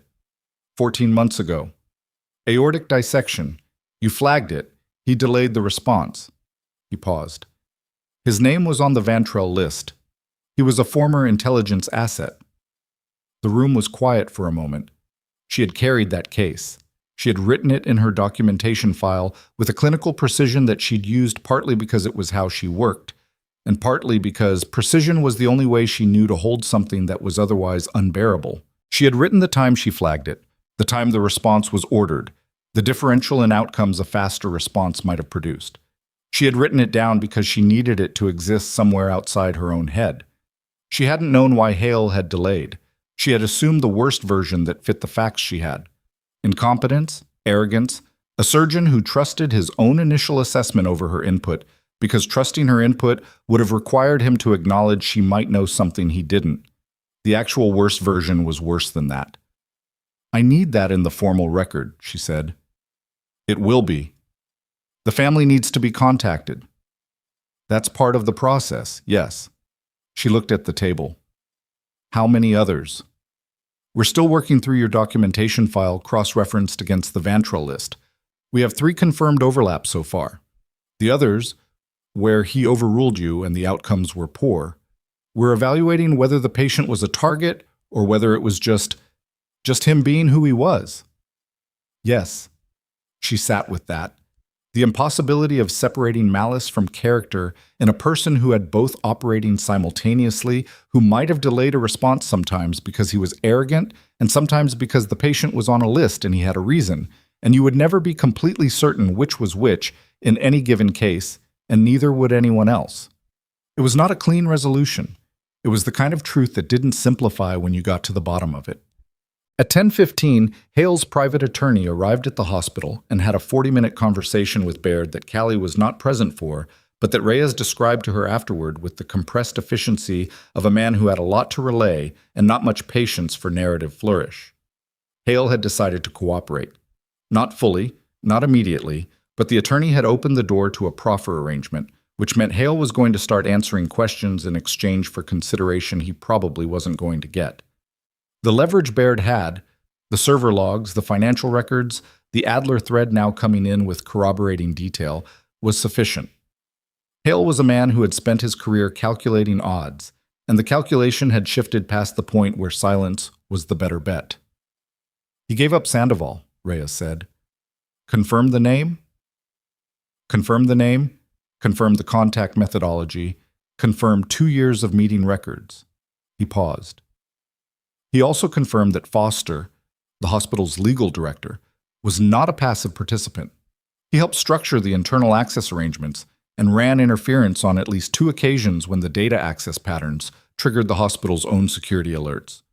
He buried his own hospital's security flags. Twice. The first time 18 months ago, the second time 6 months ago. She thought about Foster arriving that morning with his private attorney, the expensive suit, the particular confidence of someone who had always operated on the assumption that institutional protection was permanent. Where is he now? She said. Still in the building, he's been separated from his phone and his office access. Reyes looked at her. He's going to be arrested before noon. She nodded. Elwood too, Reyes said. She didn't know about Vantrell Scherchum. We're fairly sure about that. But she processed your transfer notice based on a direct request from Foster, who told her it was a liability management issue. She went along with it without asking the right questions. She knew something was wrong. She suspected something was wrong and chose not to investigate it, which in this context is its own problem. Callie thought about Patricia Elwood standing in the hallway an hour ago with the expression that might have been, under other circumstances, relief. The complicated look of someone who had been carrying something they hadn't fully named and had now had it named for them. What happens to her? That's not determined yet. Depends on how cooperative she is and what the investigation finds. He paused. She's currently talking to Tran. Is she talking, or is she talking? She's talking. Callie looked at the window. The morning was fully established now, the kind of bright late-season Colorado morning that came after cold nights, sharp-edged and clear. The mountains were visible from this angle, the same mountains she'd seen from the parking lot last night when she was standing next to her truck with a box of her belongings and one word on her phone. Less than 14 hours ago, she was tired in a way that had moved past physical and into something more structural. The tiredness of someone who had been holding a sustained level of alertness for too long and could feel the cost of it beginning to accumulate. But she was still here, still functional, still in the building, and there were things that weren't finished. Kowalski, she said. Cooperative. Her situation is different from Hale's. She was approached during her residency application process. Someone at Vantrell identified her through a recruitment database and made contact before she even started here. She'd been carrying this since before she walked in the door. 29 years old. Yes. And someone got to her before she had any standing to push back. That's the shape of it. Reyes was quiet for a moment. It doesn't change what she did, but it's a different kind of culpable than Hale. I know, Callie said. I know it is. Adler called back at 11:40. The 2 hours she'd asked for had become 3, which Callie had expected. She had been in contact with Baird during the interval, so the delay had not been passive.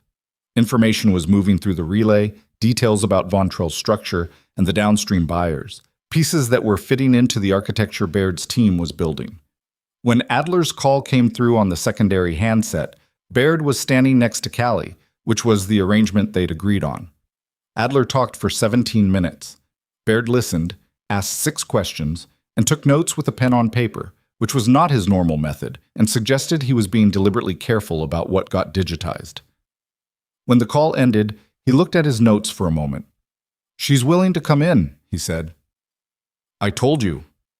She has records, transaction logs, communication archives, a contact database she built while she was in proximity to the operation. He paused. She also has the name and current location of Petra Sandoval. Callie looked at him. Where? Denver. She has a corporate presence there through 3 layers of registration, but the actual operating address is identifiable. He was already reaching for his phone. This escalates past my authority level. I need to make calls. Make them. He stepped out of the room. Reyes said from behind her, Sandoval gets picked up, Vantrell's domestic operation collapses. The buyers who received the list, that's a longer chain. But it starts there. It starts there. He paused. The 43 names. The people on the list. Some of them are going to have exposure they can't undo. The data is already delivered. It's already in someone's hands. But if the buyer's operation is disrupted before they can activate the leverage campaigns, it limits the damage. It limits the damage, he agreed.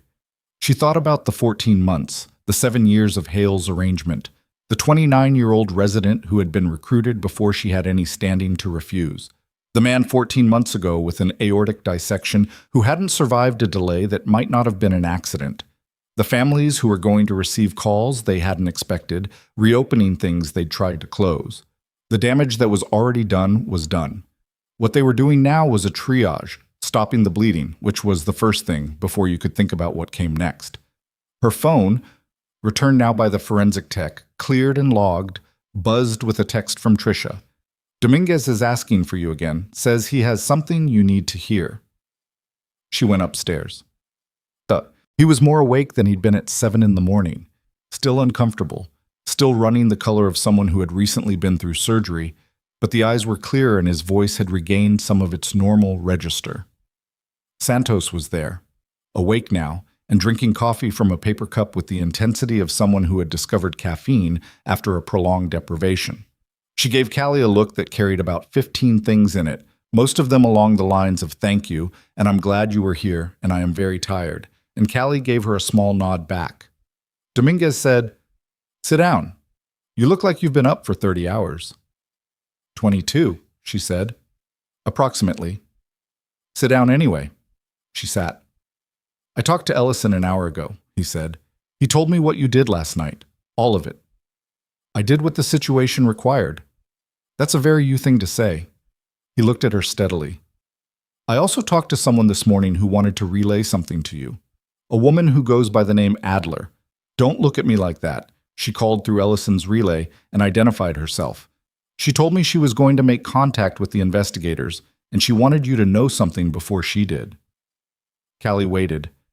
She said the person who originally flagged your file at Vantrell, the person who decided your name should be on the list, wasn't Hale.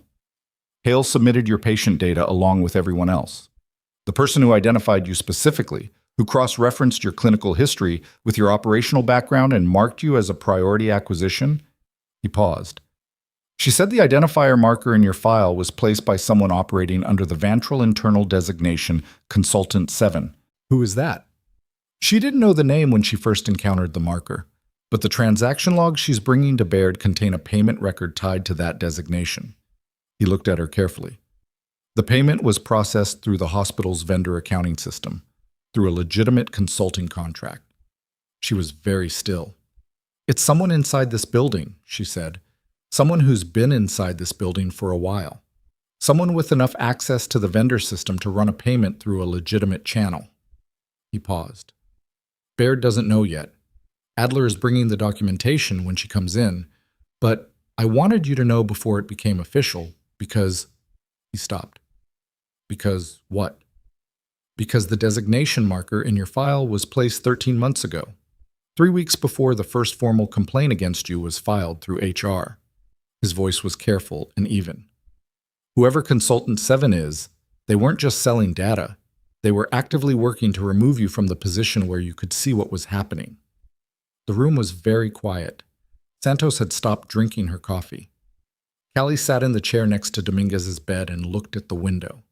East-facing, the same direction as the post-op room, the same sharp morning light, and thought about 13 months of escalating complaints, of complaints that had gone through Patricia Elwood's office and been processed and filed, of a system that had been apparently easy to push until it produced the result someone was engineering. Not just Hale protecting his territory, not just the ordinary institutional dysfunction of a surgeon who didn't like to be corrected. Someone else. Someone who had been in this building, using legitimate systems, dismantling her standing piece by piece while the data moved through channels she couldn't see. She had been 3 years building her documentation file. Whoever it was had been 13 months building their case against her. She said, "The vendor accounting system. Who has access to that at the administrative level?" Dominguez said, "I don't know. That's your terrain." She thought about it. The vendor accounting system at Harlow Regional processed payments for external contractors, consulting arrangements, equipment suppliers. It was managed out of the finance department, which reported to the hospital's chief operating officer, a man named Gerald Ashby, who had been in the role for 9 years and who she had seen exactly twice, both times at all staff meetings, and who she had thought nothing specific about because she had no reason to. She had no reason to until now. She stood up. "Thank you," she said to Dominguez. "Don't thank me. Go finish it." She was in the hallway, moving toward the stairwell, when her secondary handset rang. Reyes. "Baird needs you," he said. "Now, Adler just arrived with the documentation, and there's a name on the Consultant 7 payment record." "Ashby," she said. A pause. "How did you—" "I'll explain when I get there." She took the stairs 2 at a time, and she was moving with the kind of speed that wasn't running because running drew attention, but was faster than walking in the way that people move when they know where they're going and what they're going to find, and the only variable left is the 11 seconds it takes to cover the distance between here and there. She came through the stairwell door at the administrative level and found Reyes in the corridor, and behind him Baird, and behind Baird, a woman she recognized from the particular shape of the way she stood, as much as from her face, shorter than she remembered, with the look of someone who had been in a car since early morning and had not stopped because stopping was not the priority. Adler met her eyes. "It's Ashby," Callie said.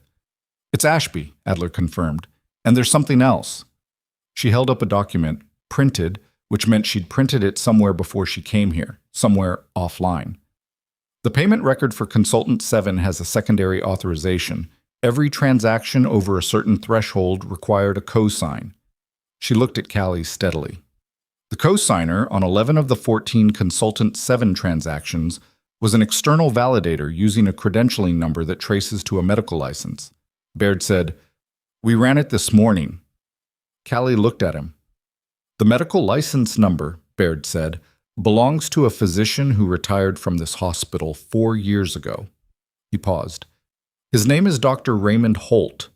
He's been living in Denton Falls since his retirement, and Gerald Ashby has been to his home address on 6 documented occasions in the last 14 months, based on vehicle registration records cross-referenced with residential security camera footage from the street." She had never heard the name Raymond Holt. She had no reason to have heard it. He had retired before she had started in the trauma unit, before she had become the kind of problem worth engineering around. She looked at Baird. "He's outside the hospital system." "He's outside the hospital system," Baird confirmed, "which means our building lockdown didn't—" His phone rang. He looked at the screen. His expression did something that, in a man as contained as Baird, was the equivalent of someone else's sharp intake of breath. He answered it, listened for 10 seconds, and said, "Where?" Then he looked up at Callie, and what she saw in his face in that moment told her the answer before he said the words. "Ashby is gone," he said. "His office is empty. His car is in the garage, but his personal vehicle, a secondary registration we didn't have flagged, left the parking structure 40 minutes ago." He paused. "And Raymond Holt's home address in Denton Falls is not answering." Baird was already on his second call before the first one ended, which was its own kind of controlled urgency. Not the scramble of someone who had lost the thread, but the rapid sequential action of someone who understood that 40 minutes was a gap that could close or could not, depending on the next 4 minutes.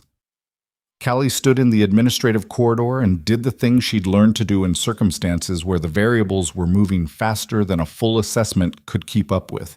She narrowed it, not the whole picture, the one thing that mattered most right now. "Ashby's secondary vehicle," she said to Reyes. "If he left 40 minutes ago, he's not going to Holt's address. He already knew the building was locked down, which means he knew before he left. Someone told him. Which means there's still a communication channel we haven't closed. Or he had a contingency and the building lockdown was the trigger for it." she thought. Where does Holt live? Reyes pulled it up on his phone. East Denton Falls, off the Route 9 corridor about 12 minutes from here. And Ashby left in a personal vehicle we didn't have flagged. She looked at Baird, who had finished his second call and was now relaying something to Tran. What's his secondary vehicle? 2019 dark blue Subaru Outback. Plates are running now. 12 minutes was 40 minutes ago, she said. He's already there. Baird looked at her. Local law enforcement has been notified. There are units en route. How far out? 7 minutes. 7 minutes was a length of time that meant very different things depending on what was happening inside those 7 minutes, and everyone in the corridor understood that without it needing to be said. Callie said, I know what I'm about to say is not within my operational role here. Ellison, who had appeared from somewhere in the last 60 seconds, said, Say it anyway.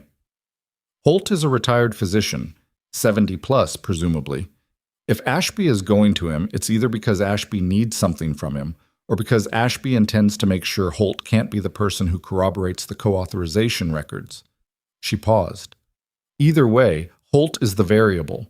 If Holt becomes unavailable before local units arrive, the co-authorization documentation Adler brought is independent of Holt's testimony, Baird said. I know, but Holt is still a person. A moment. Ellison looked at Reyes. What passed between them was not a conversation. It was the compressed shorthand of people who had worked together long enough that the full exchange happened below the level of language. Reyes said, We have 2 vehicles in the parking structure. Go, Ellison said. Boab. She was in the second vehicle because Reyes hadn't told her not to be, and because she'd gotten into it before anyone had the chance to make it a question. The first vehicle carried Reyes and 2 of the team. The second carried her and 2 more, a man named Garrett driving and another whose name she hadn't caught, both of them operating with the efficiency of people who were very good at this and didn't need to talk about it.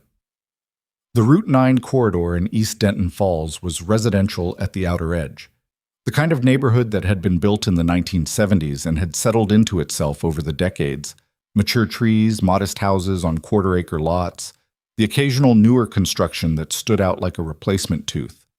Quiet at 11 in the morning on a Thursday. The kind of quiet that made a dark blue Subaru Outback parked at an angle in front of a beige, split-level house on Corwell Street visible from the end of the block. Reyes's vehicle stopped at the top of the street. Garrett pulled in behind a landscaping truck 20 meters back. Callie looked at the house. Curtains drawn in the front. Garage closed. No movement visible from here. Reyes's voice came through on the radio Garrett was holding. Vehicle confirmed. No visual on occupants. Local units are 4 minutes out. We hold position. Garrett relayed acknowledgement. Callie held position, which was the right call and which required a specific kind of discipline. The kind that meant staying still when your instincts were pulling forward, because moving too early produced a worse outcome than waiting. And she knew that, had always known it, had practiced knowing it in situations considerably louder than this quiet suburban street on a Thursday morning. 3 minutes and 20 seconds later, the front door of the beige split level opened. Gerald Ashby came out first.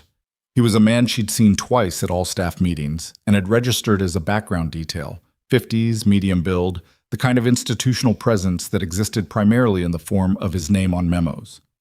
He looked right now like someone who had done a calculation inside that house and decided the calculation required him to be outside it, which was its own kind of information. He was carrying a laptop case. Behind him, moving with the particular unsteadiness of someone who had been asked to move faster than their body currently wanted to, was an older man, early 70s, white-haired, dressed like someone who had not been expecting company and had not been given time to prepare for it. Raymond Holt. He had the look of a person who was being led rather than following, which was also information. Ashby reached the Subaru. Reyes was already out of the first vehicle, moving along the sidewalk at the pace that looked, to anyone watching from a window, like an ordinary person walking, and would not look like that to Ashby for approximately another 10 seconds. Callie was out of her vehicle. She moved along the opposite sidewalk, parallel, maintaining the angle that kept the Subaru between her and direct line of sight from Ashby's current position. Garrett stayed with the vehicle. The other man from her vehicle moved to the far end of the property line, covering the east side of the house. Ashby opened the Subaru's rear door and put the laptop case in. He turned to say something to Holt. He saw Reyes. For a moment, 3 seconds, maybe 4, nobody moved. It was the specific suspended quality of a situation where everyone present understood what was happening, and the only variable was which direction it would break. Ashby made a decision. He moved toward the driver's door. Reyes said, "Mr. Ashby, stop." Ashby kept moving. Callie came around the rear of the Subaru from the passenger side, which was the angle Ashby wasn't watching, and she put herself between him and the driver's door with enough time that stopping was the easier option. He stopped. He looked at her. This woman he had seen twice at all staff meetings. This nurse who had been in the process of being transferred off the trauma floor when yesterday began. This person whose file he had marked as a priority acquisition 13 months ago. And his face did something complicated that ended somewhere near the recognition of a very bad bet. "Step away from the vehicle," she said. He didn't argue. He was a man who had spent his career in institutional operations, which meant he understood when the math had resolved against him, and whatever else he wasn't going to make this physical on a residential street with 4 operatives and incoming local units. He stepped back. Reyes was beside him in the next moment, and the local units arrived 90 seconds later, and Raymond Holt stood on the sidewalk in front of his house with his hands at his sides, looking like a man who had been living with something for a long time and was simultaneously terrified of and relieved by the arrival of the moment where it stopped being his private burden. Callie stood on the sidewalk in the thin November morning light and breathed. The mountains were visible from here, too. They were visible from almost everywhere in Denton Falls if you were standing outside and looking west. She had lived in this city for 8 years, and she still hadn't gotten used to them. The way they sat on the horizon like something permanent and indifferent. The way the snow on the peaks caught the light at this hour and held it. She watched Ashby put his hands behind his back, and she thought about 13 months, and she thought about a man with an aortic dissection who had died 14 months ago. And she thought about the form under the break room door, and she thought about the cardboard box in her truck with the coffee mug and the photo of her sister and the laminated card with vital sign parameters in her own handwriting. She thought, it's done. And then, because she was who she was and had been trained by years of experience to be suspicious of the feeling of completion before the full assessment was in, she thought, most of it is done. The rest of it took weeks. That was the reality that the next several days made clear. Not a clean resolution in a single morning, not a moment where everything resolved at once, but a long and sometimes tedious process of documentation, testimony, legal procedure, and institutional reckoning that moved at the pace of bureaucracy rather than the pace of a night that had felt like it moved very fast.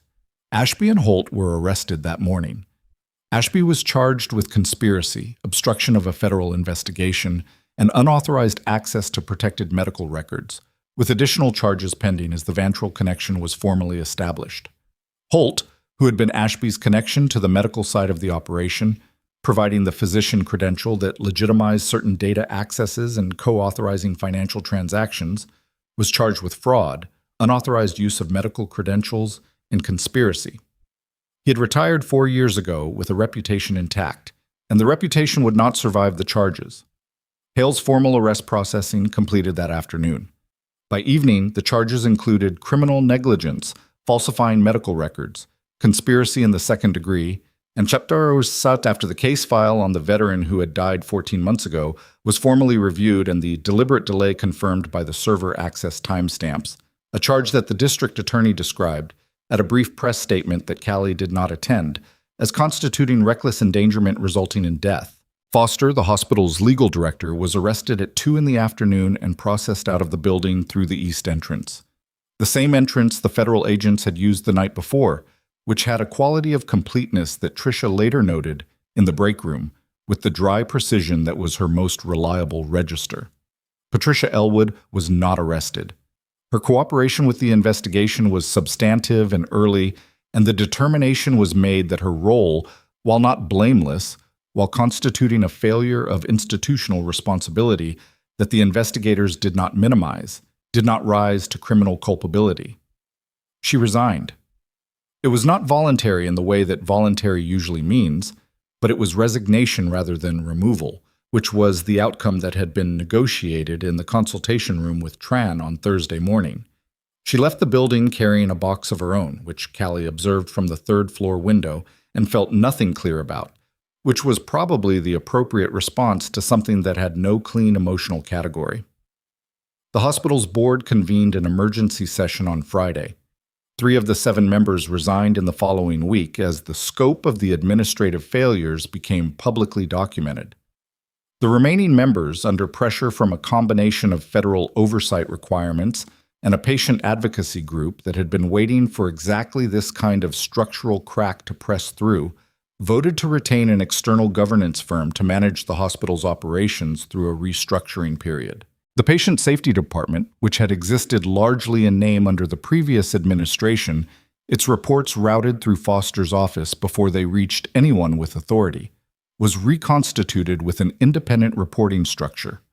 The whistleblower protections that had been on paper for years were formalized with actual enforcement mechanisms and an external ombudsman who did not work for the hospital and could not be managed by the hospital's legal team. These were not small changes. They were also not complete changes, which was the honest truth of institutional reform. It was almost never finished. It almost never went as far as it needed to, and the people who made it happen rarely got to see the full downstream effect of what they'd pushed into motion. Callie understood this and was at peace with understanding it, which had not always been the case. Adler stayed in Denton Falls for 10 days, working with Baird's team through the document reconstruction and providing testimony that the federal investigators described, in language she relayed to Callie with characteristic understatement, as comprehensive and materially significant. She had been in proximity to Vantrell's operations for 14 months, during which time she had been building her own record with the same quiet deliberateness that Callie had been building her clinical documentation file, and the parallel was not lost on either of them when they talked about it over coffee in a diner near the hospital on the 4th day. "You kept records because you needed the truth to exist somewhere," Adler said. "Yes." "I did the same thing. Different material, same logic." "You could have gone dark," Callie said, "when the investigation went active." "I thought about it." Adler looked at her coffee cup. "I'm not particularly heroic. I just decided that the thing I'd been watching build was going to hurt people I had been adjacent to, and going dark was a way of choosing myself over that. And I didn't want to be the kind of person who made that choice." Callie looked at her. "You've been the kind of person who doesn't make that choice for a long time," Adler said. "Since before I knew you. It's cost things." "Yes, it costs things." She looked up. "Still worth it?" Callie thought about it honestly, which was the only way she knew how to think about things. "Ask me in 6 months," she said. Adler almost smiled. "Fair?" The downstream work on the Vantrell list, the 43 names, the buyers who had received the compiled data package, was federal work that moved through channels Callie was not cleared for and would not be updated on in real time. Ellison was honest with her about this. The intelligence chain was complex, the jurisdictional questions were complicated, and the work of identifying what had been done with the information and limiting the damage was going to take considerably longer than the work that had happened in the hospital over the space of 36 hours. "What I can tell you," Ellison said, in what turned out to be the last extended conversation she had with him before he left Denton Falls, "is that the buyer's operation has been disrupted. Sandoval was taken into custody in Denver on Friday afternoon. The consortium she was working with is under active federal investigation in 2 jurisdictions. The leverage campaigns they were planning, the pressure on clearance reviews, the exposure threats, those have been interrupted before they were implemented. 6 people's data had already been compiled and delivered. Yes. And their exposure is being managed on a case-by-case basis. The relevant agencies are working with each of the 6 individuals directly." He paused.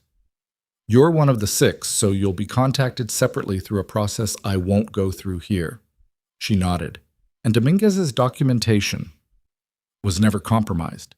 The device Ashby's contact placed on his route was designed to injure rather than to extract, the theory being that an incapacitated federal operative draws resources and creates chaos, which creates cover for other operations. The documentation he was carrying was irrelevant to the immediate goal. He was a distraction. He was intended to be. He had the additional misfortune of ending up in a hospital that was already compromised. Ellison looked at her steadily. And the good fortune of having the right person on shift. She looked at her hands. I was being transferred off the unit, she said. You were, he agreed, and you came back anyway. There wasn't much to say to that, so she didn't say anything. Ellison stood. He was leaving the next morning. There were other things. There were always other things. And she had the sense, standing with him in the hospital's main corridor on a Monday afternoon, that this was the kind of goodbye that didn't have the right language for it. They had known each other in a specific context and had operated together in another specific context, and neither of those contexts had a natural civilian life translation. I want to say something, he said, which was a thing he generally didn't say before saying something, so she paid attention. The 3 years you spent documenting this place, that record you built. Yes. That documentation is what made the federal case clean.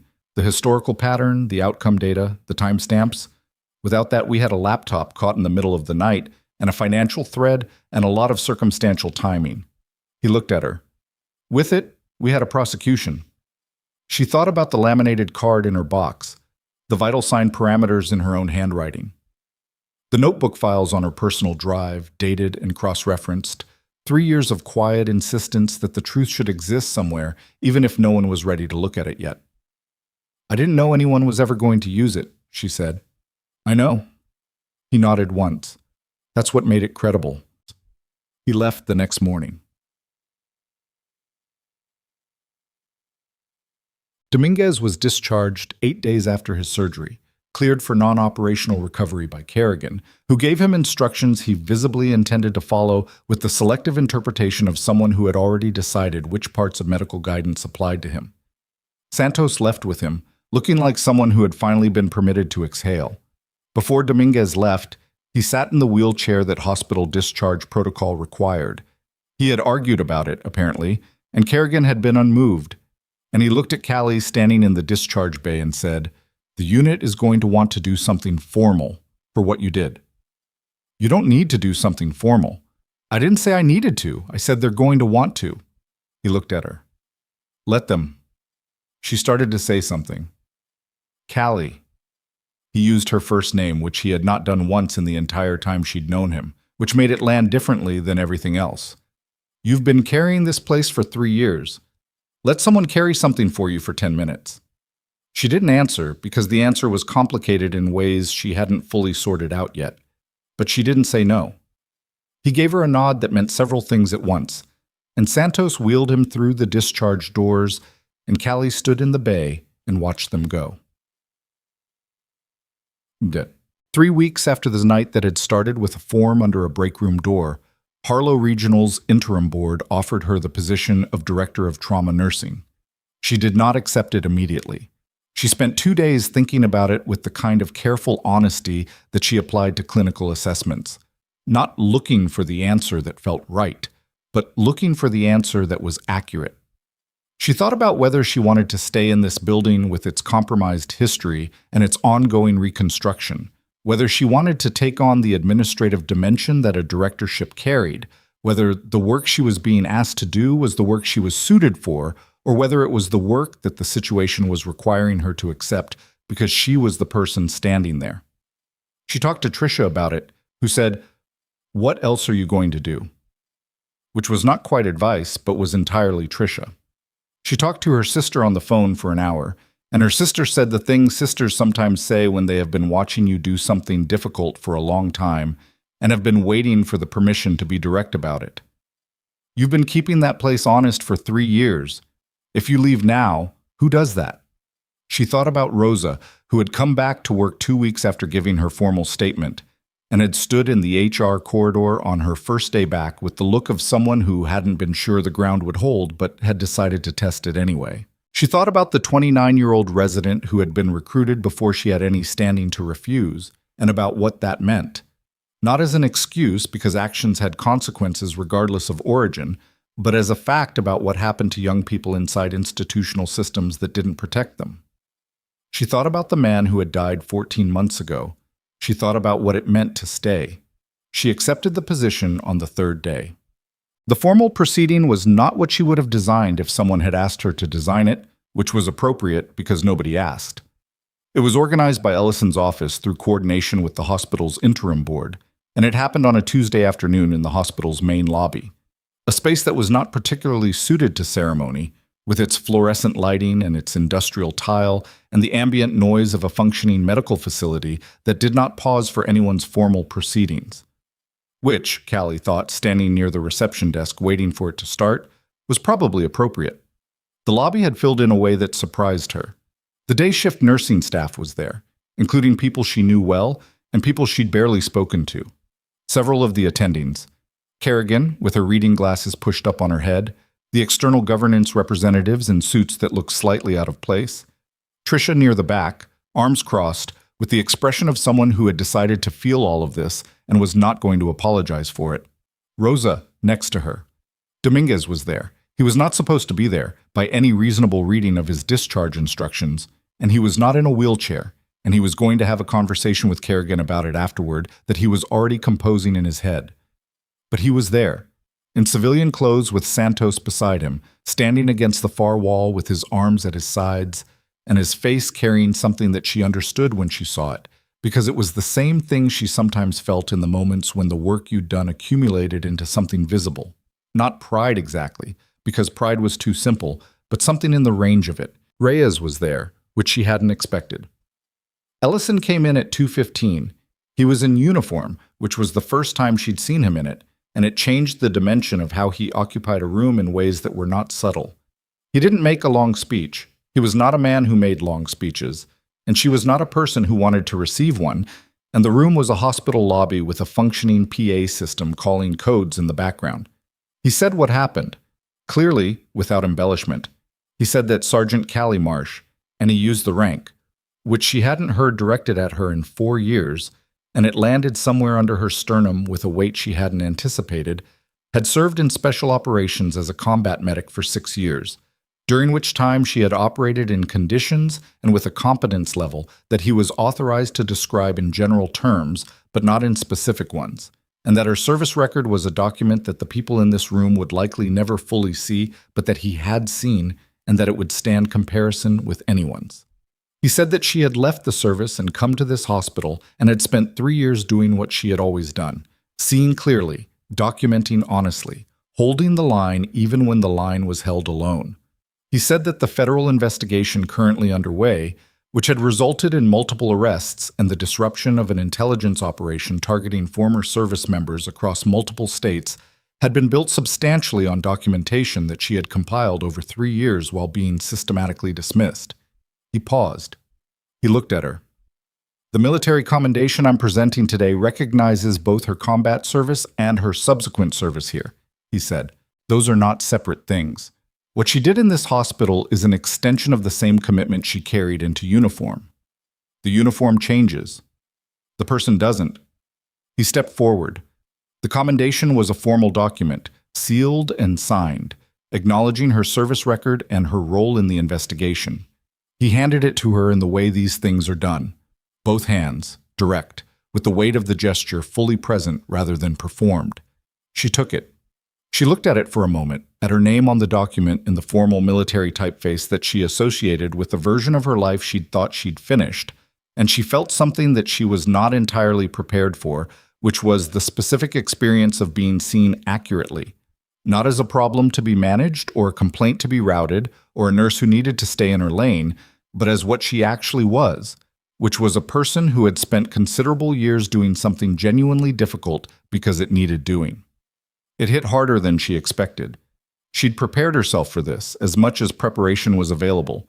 She'd told herself it was a formality, a procedural recognition, and some part of her had believed that framing because it was easier than the alternative. The alternative was that it mattered, that 3 years of being dismissed and managed and quietly eroded, and the night that had followed, and the weeks of testimony and documentation, and the slow institutional reckoning, all of it mattered, had been seen, had registered somewhere outside her own private insistence that it was real. Ellison stepped back. The lobby was quiet for a moment in the way that spaces with 100 people sometimes go quiet without anyone deciding to. Then Ellison did something she hadn't expected, which was that he saluted. Not a formal posed salute for ceremony. A real one, clean and direct, the kind that means what it meant. Behind him, Reyes saluted, and then the other men who had come, the ones whose names she knew and the ones she'd only learned in the last 3 weeks, they all did, in the same quiet and unhurried way. She was not in uniform. She had no obligation to return it. She returned it anyway, with the precision that lives in muscle memory longer than almost anything else. The lobby did not erupt. It was not a movie moment, complete with swelling noise and everyone reacting in the same direction at once. Some people clapped. Tricia made a sound that was not a word. Kerrigan looked at the middle distance with the careful neutrality of someone who was processing something and had decided the lobby was not the place to process it. Dominguez, against the far wall, nodded once. Callie lowered her hand and looked at the commendation in her other hand and thought about the form under the break room door, and the box in her truck, and the word Sentinel on her phone screen in a parking lot while the mountains caught the last light of the evening. She thought about the patient who had died, and she would think about him for a long time, because that was not resolved by a commendation or by an arrest or by institutional reform, and she knew that, and the knowing of it was part of what she carried forward. She thought about what it meant to stay. The first trauma call of her tenure as Director of Trauma Nursing came in on a Wednesday morning, 6 days after the proceeding. A 54-year-old male, construction accident, blunt abdominal trauma with suspected internal component. The paramedics had the vitals on the radio before they hit the bay, and Callie was at the station when the call came through, and she heard the numbers and felt the familiar pull of the things she'd been doing since she was 23 years old in a field hospital with no imaging and no backup, and just what she could see and think and decide. The attending on shift was a second-year trauma fellow named Dr. Petra Wills. Sharp, fast, inclined to second-guess herself in ways that good physicians sometimes are, and bad ones almost never are. Wills looked at the incoming vitals and said, "Abdominal?" "Abdominal first," Callie said. "Check the pressure trend. Don't get pulled toward the visible injury until you've ruled out the deeper one." Wills nodded, not deferentially. She was not a deferential person, which was one of the things Callie had already identified as a strength to develop rather than a friction to manage. Just the nod of someone who had heard something useful and was incorporating it. The bay doors opened. Callie moved toward them, not because she needed to be the one doing everything. She had spent enough time learning the difference between being necessary and being unable to let go, and that was its own education, slower and less dramatic than most of the other things she'd learned. She moved because there was a person on that gurney, and she was here, and this was the work. The work had not changed. She had, a little, in the ways that surviving something difficult changes a person. Not smoothly, not cleanly, not in a way that resolved into a simple lesson. She had more scar tissue in some places and more openness in others, which was usually how it went. The cardboard box from her truck was now on the shelf above her desk in the office she'd been given. The coffee mug. The photo of her sister. The laminated card with the vital sign parameters in her own handwriting. She'd kept the card. Not because she needed it anymore, if she'd ever needed it, but because it was evidence of the specific way she'd stayed human in circumstances that could have removed it, the act of writing things down, of insisting on the reality of what you observed, of keeping the record even when no one was ready to look at it. Titles had not defined her. She'd known that for a long time. The work defined her, and the choice to keep doing it even when the institution around her was failing, and the refusal to accept that the failure of the institution was a verdict on her own worth. That was the thing nobody told you, and that you had to learn in real time, usually in the middle of something difficult. The system failing you is not the system being right about you. The dismissal is not the truth. The form under the door is not a measurement of your value. The people who cannot see what you're doing clearly are not the final authority on what you're doing. You're allowed to know what you know. You're allowed to document it, to hold it, to carry it forward into the next shift and the one after that, until someone finally looks and the record speaks for itself. The gurney came through the bay doors. Callie put on her gloves. She walked into the trauma bay, and the bright flat light was the same light it had always been, and the work was the same work, and she was still here. That was enough. That had always been enough.